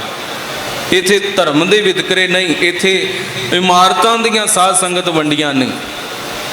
ਸਾਧ ਸੰਗਤ ਭਾਵ ਇਸ ਤਰ੍ਹਾਂ ਦੀਆਂ ਰੂਹਾਂ ਦੇ ਉੱਪਰ ਕਿਰਪਾ ਕੀਤੀ। ਤੇ ਉਹੀ ਸੈਫ ਬੇਗ ਜਿਹੜਾ ਔਰੰਗਜ਼ੇਬ ਦਾ ਰਿਸ਼ਤੇਦਾਰ ਹੈ, ਤੇ ਇਸ ਨੇ ਕੀ ਕੀਤਾ ਸੀ, ਜਦੋਂ ਗੁਰੂ ਤੇਗ ਬਹਾਦਰ ਮਹਾਰਾਜ ਜੀ ਸ਼ਹੀਦ ਹੁੰਦੇ ਨੇ ਨਾ, ਤੇ ਇਹ ਆਪਣੇ ਤਨ ਦੇ ਉੱਪਰ ਔਰੰਗਜ਼ੇਬ ਦੇ ਖਿਲਾਫ, ਉਸ ਵਕਤ ਦੀ ਹਕੂਮਤ ਦੇ ਖਿਲਾਫ ਪ੍ਰੋਟੈਸਟ ਕਰਦਿਆਂ ਹੋਇਆਂ ਤੇ ਕਾਲੇ ਵਸਤਰ 40 ਦਿਨਾਂ ਤੱਕ ਪਹਿਨਦਾ। 40 ਦਿਨ ਨੇ ਕਾਲੇ ਵਸਤਰ ਪਹਿਨ ਕੇ ਰੱਖੇ ਤੇ ਹੇਠਾਂ ਧਰਤੀ ਤੇ ਸੌਂਦਾ ਸੀ, ਕਿਸੇ ਉੱਪਰ ਬਿਸਤਰੇ ਉੱਪਰ ਨਹੀਂ, ਕਿਸੇ ਮੰਜੇ ਜਾਂ ਕਿਸੇ ਬੈੱਡ ਦੇ ਉੱਪਰ ਨਹੀਂ ਸੀ ਸੁੱਤਾ। ਤੇ ਪ੍ਰੋਟੈਸਟ ਕੀਤੀ ਉਸ ਵਕਤ ਦੀ ਹਕੂਮਤ ਦੇ ਖਿਲਾਫ। ਇਹੋ ਜਿਹੀਆਂ ਵੀ ਰੂਹਾਂ ਇਸ ਸੰਸਾਰ ਦੇ ਵਿੱਚ। ਮੈਂ ਬੇਨਤੀ ਕਰ ਰਿਹਾ ਵੀ ਬਲਾਕੀ ਦਾਸ ਦੀ ਮਾਤਾ, ਇਹਦੇ ਮਨ ਦੇ ਵਿੱਚ ਪਿਆਰ ਭਾਵਨਾ ਕਿ ਗੁਰੂ ਤੇਗ ਬਹਾਦਰ ਸਾਹਿਬ ਮਹਾਰਾਜ ਇਸ ਨਗਰੀ ਵਿੱਚ ਆਉਣਗੇ ਤੇ ਮੇਰੇ ਗ੍ਰਹਿ ਵਿੱਚ ਜ਼ਰੂਰ ਚਰਨ ਪਾਉਣਗੇ। ਇਹਨੇ ਰੋਜ਼ ਉਡੀਕਿਆ ਕਰਨਾ ਤੇ ਬਾਣੀ ਪੜ੍ਹਿਆ ਕਰਦੀ ਸੀ। ਬਾਣੀ ਪੜ੍ਹਦਿਆਂ ਹੇਠਾਂ ਧਰਤੀ ਤੇ ਇੱਕ ਵਿਛਾਈ ਕਰ ਲਿਆ ਕਰਨੀ। ਤੇ ਬਾਣੀ ਪੜ੍ਹਦਿਆਂ ਪੜ੍ਹਦਿਆਂ ਇੱਕ ਦਿਨ ਮਨ ਵਿੱਚ ਖਿਆਲ ਆਇਆ ਵੀ ਜੇ ਮੈਂ ਬਾਣੀ ਪੜ੍ਹਦੀ ਹੋਵਾਂ ਤੇ ਗੁਰੂ ਤੇਗ ਬਹਾਦਰ ਸਾਹਿਬ ਮਹਾਰਾਜ ਆ ਗਏ, ਤੇ ਉਸ ਵਕਤ ਮੈਂ ਆਉਂਦਿਆਂ ਸਾਰ ਸਤਿਗੁਰੂ ਮਹਾਰਾਜ ਨੂੰ ਬਿਠਾਵਾਂਗੀ ਕਿੱਥੇ ਕਿ ਮੈਂ ਇੱਧਰ ਬਾਣੀ ਪੜ੍ਹ ਰਹੀ ਹੋਵਾਂ, ਉਧਰੋਂ ਗੁਰੂ ਤੇਗ ਬਹਾਦਰ ਸਾਹਿਬ ਮਹਾਰਾਜ ਜੀ ਮੇਰੇ ਘਰ ਆ ਜਾਣ। ਵੇਖੋ ਵਿਸ਼ਵਾਸ ਕਿੰਨਾ, ਭਰੋਸਾ ਕਿੰਨਾ ਸੀ ਵੀ ਸਤਿਗੁਰੂ ਜੀ ਆਉਣਗੇ। ਇਸ ਨੇ ਕੀ ਕੀਤਾ, ਭਾਵਨਾ ਪਿਆਰ ਦੇ ਵਹਿਣ ਵਿੱਚ ਵਹਿੰਦੀ ਨੇ ਸਾਧ ਸੰਗਤ ਇੱਕ ਪਲੰਘ ਤਿਆਰ ਕਰਵਾਇਆ, ਉਸ ਉੱਪਰ ਸੁੰਦਰ ਵਿਛਾਈ ਕੀਤੀ ਤੇ ਇਹ ਪਲੰਗ ਪਹਿਲਾਂ ਹੀ ਉਸ ਸਥਾਨ ਤੇ ਉਸ ਕੋਠੇ ਦੇ ਵਿੱਚ ਢਾ ਲਿਆ ਤੇ ਉਸ ਜਗ੍ਹਾ ਦੇ ਬਿਲਕੁਲ ਨੇੜੇ ਬੈਠ ਕੇ ਨਾ ਰੋਜ਼ ਬਾਣੀ ਪੜ੍ਹਦੀ ਹੈ। ਪੁੱਛਣ ਵਾਲਿਆਂ ਨੇ ਪੁੱਛਿਆ ਵੀ ਕਿ ਮਾਤਾ ਇਹ ਕਿਸ ਵਾਸਤੇ ਹੈ, ਤੇ ਜਵਾਬ ਦਿੰਦੀ ਹੈ ਕਿ ਗੁਰੂ ਤੇਗ ਬਹਾਦਰ ਸਾਹਿਬ ਮਹਾਰਾਜ ਜਦੋਂ ਆਉਣਗੇ ਤੇ ਇੱਥੇ ਬਿਰਾਜਣਗੇ। ਤੇ ਸੱਚਮੁੱਚ ਹੀ ਗੁਰੂ ਤੇਗ ਬਹਾਦਰ ਸਾਹਿਬ ਮਹਾਰਾਜ ਜੀ ਆਏ, ਕਿਉਂਕਿ ਜਿੱਥੇ ਹਰ ਅਰਾਧੀ ਹੈ ਤਿੱਥੇ ਹਰ ਮਿੱਤ ਸਹਾਈ। ਜਿਹੜਾ ਵੀ ਅਰਾਧਾ ਹੈ, ਜਿਹੜਾ ਵੀ ਚੇਤੇ ਕਰਦਾ ਹੈ, ਤੇ ਗੁਰੂ ਮਹਾਰਾਜ ਪਾਤਸ਼ਾਹ ਜੀ ਉਸੇ ਦੇ ਸਹਾਈ ਹੁੰਦੇ ਆ। ਤੇ ਅੱਜ ਗੁਰੂ ਤੇਗ ਬਹਾਦਰ ਸਾਹਿਬ ਮਹਾਰਾਜ ਪਾਤਸ਼ਾਹ ਜੀ ਜਦੋਂ ਪੁੱਜਦੇ ਨੇ, ਅੱਜ ਉਹ ਮਾਤਾ ਸਤਿਗੁਰੂ ਮਹਾਰਾਜ ਪਾਤਸ਼ਾਹ ਜੀ ਨੂੰ ਉਸੇ ਪਲੰਘ ਦੇ ਉੱਪਰ ਬਿਠਾਉਂਦੀ ਹੈ, ਸੇਵਾ ਕਰਦੀ ਹੈ। ਸਤਿਗੁਰੂ ਮਹਾਰਾਜ ਜੀ ਦੇ ਦਰਸ਼ਨ ਕਰਕੇ ਨਿਹਾਲ ਹੁੰਦੀ ਹੈ। ਰੋਜ਼ਾਨਾ ਗੁਰੂ ਪਾਤਸ਼ਾਹ ਜੀ ਦੀ ਸੇਵਾ ਵਿੱਚ ਇਹਨੇ ਕਈ ਦਿਨ ਗੁਜ਼ਾਰੇ। ਸਤਿਗੁਰੂ ਜੀ ਚਾਲੇ ਪਾਉਣ ਲੱਗਦੇ। ਇਸ ਦੇ ਮਨ ਦੀ ਇੱਕ ਭਾਵਨਾ ਸੀ ਤੇ ਕਹਿਣ ਲੱਗੀ, ਪਾਤਸ਼ਾਹ ਜੀ ਮੈਂ ਚਾਹੁੰਦੀ ਹਾਂ ਕਿ ਸਦਾ ਤੁਹਾਡੇ ਦਰਸ਼ਨ ਕਰਦੀ ਰਵਾਂ। ਗੁਰੂ ਮਹਾਰਾਜ ਪਾਤਸ਼ਾਹ ਜੀ ਕਹਿਣ ਲੱਗੇ, ਮਾਤਾ ਜੀ ਬੜੇ ਐਸੇ ਸਿੱਖ ਵੱਖ-ਵੱਖ ਸਥਾਨਾਂ ਤੇ ਸਾਨੂੰ ਉਡੀਕਦੇ, ਉਹਨਾਂ ਦੇ ਪਾਸ ਵੀ ਜਾਣਾ, ਸਦਾ ਵਾਸਤੇ ਤੁਹਾਡੇ ਪਾਸ ਤੇ ਰਹਿ ਨਹੀਂ ਸਕਦੇ। ਮਾਤਾ ਆਖਦੀ, ਕਹਿੰਦੀ ਨਹੀਂ ਸਤਿਗੁਰੂ ਸਾਹਿਬ ਮਹਾਰਾਜ ਮੇਰੀ ਇੱਕ ਭਾਵਨਾ ਹੈ, ਆਪ ਜੇ ਕਿਰਪਾ ਕਰੋ ਤੇ ਮੈਂ ਤੁਹਾਡੀ ਇੱਕ ਤਸਵੀਰ ਬਣਾਉਣਾ ਚਾਹੁੰਦੀ ਹਾਂ। ਮੈਂ ਚਾਹੁੰਦੀ ਹਾਂ ਕਿ ਸਦਾ ਉਸ ਤਸਵੀਰ ਦੇ ਮੈਂ ਤੁਹਾਡੇ ਦਰਸ਼ਨ ਕਰਦੀ ਰਵਾਂ, ਤੁਹਾਡੇ ਮੁਖਾਰਬਿੰਦ ਦੇ ਦਰਸ਼ਨ ਹੋ ਜਾਇਆ ਕਰਨਗੇ। ਇਤਿਹਾਸ ਇਹ ਗੱਲ ਲਿਖਦਾ ਹੈ ਕਿ ਗੁਰੂ ਤੇਗ ਬਹਾਦਰ ਸਾਹਿਬ ਮਹਾਰਾਜ ਜੀ ਦਾ ਜਵਾਬ ਸੀ ਕਿ ਮਾਤਾ ਜੀ ਤਸਵੀਰਾਂ ਨਾਲ ਨਹੀਂ, ਸੂਰਤਾਂ ਨਾਲ ਨਹੀਂ, ਗੁਰੂ ਕੇ ਸ਼ਬਦ ਨਾਲ ਜੁੜੋ, ਬਾਣੀ ਨਾਲ ਜੁੜੋ। ਸਰੀਰ ਬਿਨਸਨਹਾਰ ਹੈ ਤੇ ਪਰ ਗੁਰੂ का ਸ਼ਬਦ ਇਹ ਸਦੀਵੀ ਹੈ, ਸਦਾ ਵਾਸਤੇ ਹੈ। ਇਹ ਸਦਾ ਹਿਰਦੇ ਦੇ ਵਿੱਚ ਵਸਾ ਲਓ ਤੇ ਇਹ ਕਦੇ ਵੀ ਤੁਹਾਡੇ ਹਿਰਦੇ ਦੇ ਵਿੱਚੋਂ ਗਵਾਚੇਗਾ ਨਹੀਂ, ਚੋਰੀ ਨਹੀਂ ਕੀਤਾ ਜਾ ਸਕਦਾ, ਕੋਈ ਸਾੜ ਨਹੀਂ ਸਕਦਾ। ਗੁਰ ਕਾ ਬਚਨ ਵਸੈ ਜੀ ਨਾਲੇ, ਜਲ ਨਹੀਂ ਡੂਬੈ ਤਸਕਰ ਨਹੀਂ ਲੇਵੈ, ਭਾਏ ਨਾ ਸਾਕੈ ਜਾਲੇ। ਪਰ ਮਾਤਾ ਦੀ ਭਾਵਨਾ ਕਹਿੰਦੀ ਸਤਿਗੁਰੂ ਮਹਾਰਾਜ ਮੈਂ ਤਾਂ ਚਾਹੁੰਦੀ ਹਾਂ ਵੀ ਤੁਹਾਡੀ ਤਸਵੀਰ ਹੀ ਬਣਾ ਕੇ ਆਪਣੇ ਪਾਸ ਰੱਖਾਂ। ਸਤਿਗੁਰੂ ਜੀ ਕਹਿਣ ਲੱਗੇ ਵੀ ਠੀਕ ਹੈ, ਜੇ ਮਾਤਾ ਤੁਸੀਂ ਤਸਵੀਰ ਬਣਾਉਣਾ ਚਾਹੁੰਦੇ ਹੋ ਤੇ ਤੁਸੀਂ ਤਸਵੀਰ ਬਣਾ ਲਓ। ਢਾਕੇ ਦੇ ਉਸ ਹਾਕਮ ਦੇ ਪਾਸ ਭਾਈ ਬੁਲਾਕੀ ਦਾਸ ਜਾਂਦੇ ਨੇ, ਜਿਹੜਾ ਸਿਆਸਤਾ ਖਾਨ ਉਥੋਂ ਦਾ ਹਾਕਮ ਹੈ, ਤੇ ਸ਼ਾਹੀ ਚਿੱਤਰਕਾਰ ਨੂੰ ਭੇਜਿਆ ਜਾਂਦਾ ਵੀ ਜਾ ਕੇ ਇੱਕ ਚਿੱਤਰ ਬਣਾਓ। ਸ਼ਾਹੀ ਚਿੱਤਰਕਾਰ ਕਈ ਦਿਨ ਉਸ ਤਸਵੀਰ ਨੂੰ ਬਣਾਉਂਦਿਆਂ ਗੁਰੂ ਮਹਾਰਾਜ ਪਾਤਸ਼ਾਹ ਜੀ ਦੇ ਪਾਵਨ ਤਨ ਨੂੰ, ਹਸਤ ਕਮਲਾਂ ਨੂੰ, ਮੇਰੇ ਸਤਿਗੁਰੂ ਮਹਾਰਾਜ ਜੀ ਦੇ ਚਰਨਾਂ ਨੂੰ ਬਿਲਕੁਲ ਉਸ ਤਸਵੀਰ ਦੇ ਵਿੱਚ ਹੂਬਹੂ ਬਣਾ ਦਿੰਦਾ। ਪਰ ਜਦੋਂ ਸਤਿਗੁਰੂ ਜੀ ਦੇ ਮੁਖਾਰਬਿੰਦ ਦੀ ਤਸਵੀਰ ਬਣਾਉਂਦਾ ਨਾ, ਤੇ ਉਸ ਦੇ ਕੋਲੋਂ ਮੇਰੇ ਪਾਤਸ਼ਾਹ ਜੀ ਦਾ ਜਲੌ ਝੱਲਿਆ ਨਹੀਂ ਜਾਂਦਾ। ਬੜੇ ਦਿਨ ਕੋਸ਼ਿਸ਼ ਕੀਤੀ ਉਸਨੇ, ਪਰ ਆਖਿਰਕਾਰ ਕਲਮ ਸੁੱਟ ਦਿੰਦਾ, ਬ੍ਰਸ਼ ਸੁੱਟ ਦਿੰਦਾ ਤੇ ਕਹਿ ਦਿੰਦਾ ਵੀ ਮੇਰੇ ਕੋਲੋਂ ਸਤਿਗੁਰੂ ਮਹਾਰਾਜ ਤੁਹਾਡੇ ਮੁਖਾਰਬਿੰਦ ਦੀ ਤਸਵੀਰ ਨਹੀਂ ਬਣਾਈ ਜਾ ਸਕਦੀ। ਤੇ ਖਿਆਲ ਕਰਿਓ, ਜਿੱਥੇ ਸਤਿਗੁਰੂ ਪਾਤਸ਼ਾਹ ਤੇਗ ਦੇ ਧਨੀ, ਜਿੱਥੇ ਗੁਰੂ ਤੇਗ ਬਹਾਦਰ ਸਾਹਿਬ ਮਹਾਰਾਜ ਜੀ ਦੀ ਬਾਣੀ ਕੇ ਬੋਹਿਤ ਵੀ ਨੇ, 59 ਸ਼ਬਦ ਤੇ 57 ਸ਼ਲੋਕ ਗੁਰੂ ਗ੍ਰੰਥ ਸਾਹਿਬ ਵਿੱਚ ਦਰਜ ਨੇ, 16 ਰਾਗਾਂ ਦੇ ਵਿੱਚ। ਜਿੱਥੇ ਮੇਰੇ ਪਾਤਸ਼ਾਹ ਜੀ ਬਲਿਦਾਨ ਦੀ ਮੂਰਤ ਨੇ, ਬੈਰਾਗ ਪਿਆਰ ਦੇ ਨਾਲ ਭਰੇ ਹੋਏ ਨੇ, ਉੱਥੇ ਸਤਿਗੁਰੂ ਸਾਹਿਬ ਮਹਾਰਾਜ ਪਾਤਸ਼ਾਹ ਜੀ ਵਰਗਾ ਸੈਲਫ ਪੋਰਟਰੇਟ ਵੀ ਦੁਨੀਆ ਦੇ ਵਿੱਚ ਕੋਈ ਨਹੀਂ। ਦੁਨੀਆ ਦਾ ਕੋਈ ਪੈਗੰਬਰ, ਦੁਨੀਆ ਦਾ ਕੋਈ ਅਵਤਾਰ ਇਸ ਦੁਨੀਆ ਦੇ ਵਿੱਚ ਆਪਣੀ ਆਪ ਦੀ ਤਸਵੀਰ ਨਹੀਂ ਬਣਾ ਕੇ ਗਿਆ। ਸਾਧ ਸੰਗਤ, ਕਿੱਡੇ ਵੱਡੇ ਚਿੱਤਰਕਾਰ ਹੋਣਗੇ ਗੁਰੂ ਤੇਗ ਬਹਾਦਰ ਸਾਹਿਬ ਮਹਾਰਾਜ, ਉਹਨਾਂ ਦਾ ਇਹ ਵੀ ਅਕਸ਼ ਹੈ। ਸਾਧ ਸੰਗਤ, ਜਿੱਥੇ ਰਾਜਨੀਤਿਕ ਪੱਖ ਹੈ, ਜਿੱਥੇ ਧਾਰਮਿਕ ਪੱਖ ਤੋਂ ਮੇਰੇ ਸਤਿਗੁਰੂ ਸਾਹਿਬ ਮਹਾਰਾਜ ਜੀ ਦੀ ਦੇਣ ਹੈ, ਉੱਥੇ ਮੇਰੇ ਮਾਲਕ ਵਾਹਿਗੁਰੂ ਜੀ ਗੁਰੂ ਤੇਗ ਬਹਾਦਰ ਸਾਹਿਬ ਮਹਾਰਾਜ ਪਾਤਸ਼ਾਹ ਜੀ ਬੜੇ ਵੱਡੇ ਚਿੱਤਰਕਾਰ ਵੀ ਨੇ। ਆਪਣੇ ਹੱਥੀਂ ਗੁਰੂ ਤੇਗ ਬਹਾਦਰ ਸਾਹਿਬ ਮਹਾਰਾਜ ਪਾਤਸ਼ਾਹ ਜੀ ਨੇ ਆਪਣੇ ਮੁਖੜੇ ਦੀ, ਆਪਣੇ ਮੁਖਾਰਬਿੰਦ ਦੀ ਤਸਵੀਰ ਬਣਾਈ ਹੈ। ਇਹ ਤਸਵੀਰ ਸੰਪੂਰਨ ਕੀਤੀ ਤੇ ਉਸ ਮਾਤਾ ਨੂੰ ਭੇਟ ਕੀਤੀ। ਤੇ ਇਤਿਹਾਸ ਇਹ ਵੀ ਲਿਖਦਾ, ਸਾਧ ਸੰਗਤ ਖਿਆਲ ਕਰਿਓ, ਭਾਵਨਾ ਦੀ ਗੱਲ ਹੈ। ਸ਼ਰਧਾ ਵਾਲੇ, ਪਿਆਰ ਵਾਲੇ ਜਦੋਂ ਗੁਰੂ ਚਰਨਾਂ ਵਿੱਚ ਜੁੜੇ ਹੋਣ ਨਾ, ਤੇ ਉਹਨਾਂ ਨੂੰ ਸਤਿਗੁਰੂ ਸਾਹਿਬ ਮਹਾਰਾਜ ਜੀ ਦੇ ਵੈਸੇ ਵੀ ਸਦਾ ਦਿਦਾਰੇ ਹੁੰਦੇ ਰਹਿੰਦੇ ਆ। ਪਰ ਇਸ ਤਸਵੀਰ ਵਿੱਚ ਗੁਰੂ ਤੇਗ ਬਹਾਦਰ ਸਾਹਿਬ ਮਹਾਰਾਜ ਜੀ ਦੇ ਨੇਤਰ ਮੂੰਦੇ ਹੋਏ ਸਨ, ਭਾਵ ਨੇਤਰ ਬੰਦ ਸਨ। ਜੋ ਇਹ ਤਸਵੀਰ ਤਿਆਰ ਕੀਤੀ ਗਈ, ਇਤਿਹਾਸ ਲਿਖਦਾ ਵੀ ਗੁਰੂ ਤੇਗ ਬਹਾਦਰ ਸਾਹਿਬ ਜੀ ਨੇ ਬਚਨ ਕਹੇ, ਮਾਤਾ ਜੀ ਜਿਸ ਦਿਨ ਤੁਸੀਂ ਬਾਣੀ ਪੜ੍ਹ ਕੇ ਭਾਵਨਾ ਨਾਲ ਪਿਆਰ ਨਾਲ ਤੁਸੀਂ ਅਰਦਾਸ ਕਰਕੇ ਤੇ ਇਸ ਤਸਵੀਰ ਵੱਲ ਤੱਕਿਆ ਕਰੋਗੇ ਤੇ ਤੁਹਾਨੂੰ ਇਸ ਤਸਵੀਰ ਦੇ ਵਿੱਚ ਮੇਰੇ ਨੇਤਰ ਖੁੱਲੇ ਹੋਏ ਨਜ਼ਰ ਆਉਣਗੇ, ਤੁਸੀਂ ਪ੍ਰਤੱਖ ਸਾਡੇ ਦਰਸ਼ਨ ਕਰ ਲਿਆ ਕਰੋਗੇ। ਇਹ ਸਤਿਗੁਰੂ ਮਹਾਰਾਜ ਸਾਧ ਸੰਗਤ, ਇਹ ਪਿਆਰ ਮੇਰੇ ਮਾਲਕ ਵਾਹਿਗੁਰੂ ਜੀ ਨੇ, ਮੇਰੇ ਸਤਿਗੁਰੂ ਮਹਾਰਾਜ ਜੀ ਨੇ ਪ੍ਰਵਾਨ ਕੀਤਾ ਉਸ ਮਾਤਾ ਦਾ। ਇਹ ਤਸਵੀਰ ਬਹੁਤ ਸਮੇਂ ਤੱਕ ਪ੍ਰਿੰਸੀਪਲ ਸਤਬੀਰ ਸਿੰਘ ਜੀ ਲਿਖਦੇ ਵੀ ਕਲਕੱਤਾ ਦੇ ਵਿਕਟੋਰੀਆ ਮਿਊਜ਼ੀਅਮ ਦੇ ਵਿੱਚ ਵੀ ਪਈ ਰਹੀ ਹੈ। ਅੱਜ ਹੈ ਜਾਂ ਨਹੀਂ, ਇਸ ਗੱਲ ਦੀ ਬੜੀ ਪੰਥ ਨੂੰ ਘਾਟ ਹੈ ਸਾਧ ਸੰਗਤ ਕਿ ਅਸੀਂ ਇੰਨਾ ਇਤਿਹਾਸ ਸਾਂਭ ਨਹੀਂ ਸਕੇ। ਜੋ ਸਾਡੇ ਇਤਿਹਾਸਿਕ ਸਰੋਤ ਸਨ, ਜੋ ਇਤਿਹਾਸਿਕ ਇਹੋ ਜਿਹੀਆਂ ਨਿਸ਼ਾਨੀਆਂ, ਤੇ ਬਹੁਤ ਵੱਡੀ ਤਾਦਾਦ ਵਿੱਚ ਨਿਸ਼ਾਨੀਆਂ ਖਤਮ ਹੋ ਗਈਆਂ। ਫਤਿਹਗੜ੍ਹ ਸਾਹਿਬ ਦੀ ਪਾਵਨ ਧਰਤੀ ਤੇ ਜਾਂਦੇ ਹੋ, ਦੀਵਾਨ ਟੋਡਰ ਮੱਲ ਜੀ ਦੀ ਜਹਾਜ਼ ਹਵੇਲੀ, ਇਸੇ ਸਥਾਨ ਤੇ ਗੁਰੂ ਤੇਗ ਬਹਾਦਰ ਸਾਹਿਬ ਮਹਾਰਾਜ ਜੀ ਦੀ ਯਾਦਗਾਰ ਇਹ ਜੇਲ੍ਹ ਕੋਸ਼ਿਸ਼ ਹੋ ਰਹੀ ਹੈ ਪ੍ਰਬੰਧਕਾਂ ਦੇ ਵੱਲੋਂ ਆਪ ਸੰਗਤਾਂ ਦੇ ਸਹਿਯੋਗ ਦੇ ਨਾਲ ਕਿ ਇਸ ਵਿਲੱਖਣ ਨਿਸ਼ਾਨੀ ਨੂੰ ਸਾਂਭਿਆ ਜਾਏ। ਗੁਰੂ ਕਿਰਪਾ ਕਰੇ, ਜਿੱਥੇ ਸਾਧ ਸੰਗਤ ਗੁਰੂ ਨੂੰ ਚੇਤੇ ਕਰਦੇ ਹੋ, ਗੁਰੂ ਦੀਆਂ ਨਿਸ਼ਾਨੀਆਂ ਨੂੰ ਵੀ ਅਸੀਂ ਯਾਦ ਰੱਖੀਏ, ਕਿਉਂਕਿ ਗਾਵੇ ਕੋ ਦਾਤ ਜਾਣੇ ਨਿਸ਼ਾਨ। ਸਤਿਗੁਰੂ ਮਹਾਰਾਜ ਜੀ ਦੀਆਂ ਦਾਤਾਂ ਉਹਦੀਆਂ ਨਿਸ਼ਾਨੀਆਂ ਸਮਝ ਕੇ ਚੇਤੇ ਕਰਿਆ ਕਰੀਏ। ਤੇ ਗੁਰੂ ਕਿਰਪਾ ਕਰੇ ਸਾਧ ਸੰਗਤ ਐਸੇ ਸਤਿਗੁਰੂ ਸਾਹਿਬ ਮਹਾਰਾਜ ਜੀ ਦੇ ਚਰਨਾਂ ਤੋਂ ਬਲਿਹਾਰੇ ਜਾਈਏ। ਗੁਰੂ ਤੇਗ ਬਹਾਦਰ ਸਾਹਿਬ ਮਹਾਰਾਜ ਜੀ ਦਾ ਜੀਵਨ ਬੜਾ ਲੰਮੇਰਾ, ਬਹੁਤ ਇਤਿਹਾਸ ਦਾ ਪੱਖ ਅਜੇ ਬਾਕੀ। ਸਤਿਗੁਰੂ ਜੀ ਕਿਰਪਾ ਕਰਨ ਫਿਰ ਕਦੀ ਸਬੱਬ ਬਣਿਆ ਆਪ ਸੰਗਤ ਦੇ ਨਾਲ ਜ਼ਰੂਰ ਸਾਂਝ ਕਰਾਂਗੇ। ਸੋ ਇੰਨੀਆਂ ਵਿਚਾਰਾਂ ਕਰਦਿਆਂ ਹੋਇਆਂ, ਇਤਿਹਾਸ ਦੀਆਂ ਬੇਨਤੀਆਂ ਕਰਦਿਆਂ ਹੋਈਆਂ ਭੁੱਲਾਂ ਦੀ ਖਿਮਾ ਬਖਸ਼ਿਸ਼ ਕਰਨੀ ਆਪ ਸਾਰੀ ਸੰਗਤ। ਧੰਨ ਗੁਰੂ ਗ੍ਰੰਥ ਸਾਹਿਬ ਮਹਾਰਾਜ ਪਾਤਸ਼ਾਹ ਜੀ ਬਖਸ਼ਣ ਯੋਗ ਹਨ, ਬਖਸ਼ ਦੇਣਾ ਜੀ। ਆਪ ਸਾਰੀਆਂ ਸੰਗਤਾਂ ਦਾ, ਪ੍ਰਬੰਧਕਾਂ ਦਾ ਧੰਨਵਾਦ। ਜੁਗੋ ਜੁਗ ਅਟਲ ਗੁਰੂ ਗ੍ਰੰਥ ਸਾਹਿਬ ਮਹਾਰਾਜ ਜੀ ਦਾ ਸ਼ੁਕਰਾਨਾ। ਗੁਰੂ ਅਸੀਸਾਂ ਪ੍ਰਾਪਤ ਕਰਦਿਆਂ ਬੁਲਾਓ ਫਤਿਹ। ਵਾਹਿਗੁਰੂ ਜੀ ਕਾ ਖਾਲਸਾ, ਵਾਹਿਗੁਰੂ ਜੀ ਕੀ ਫਤਿਹ।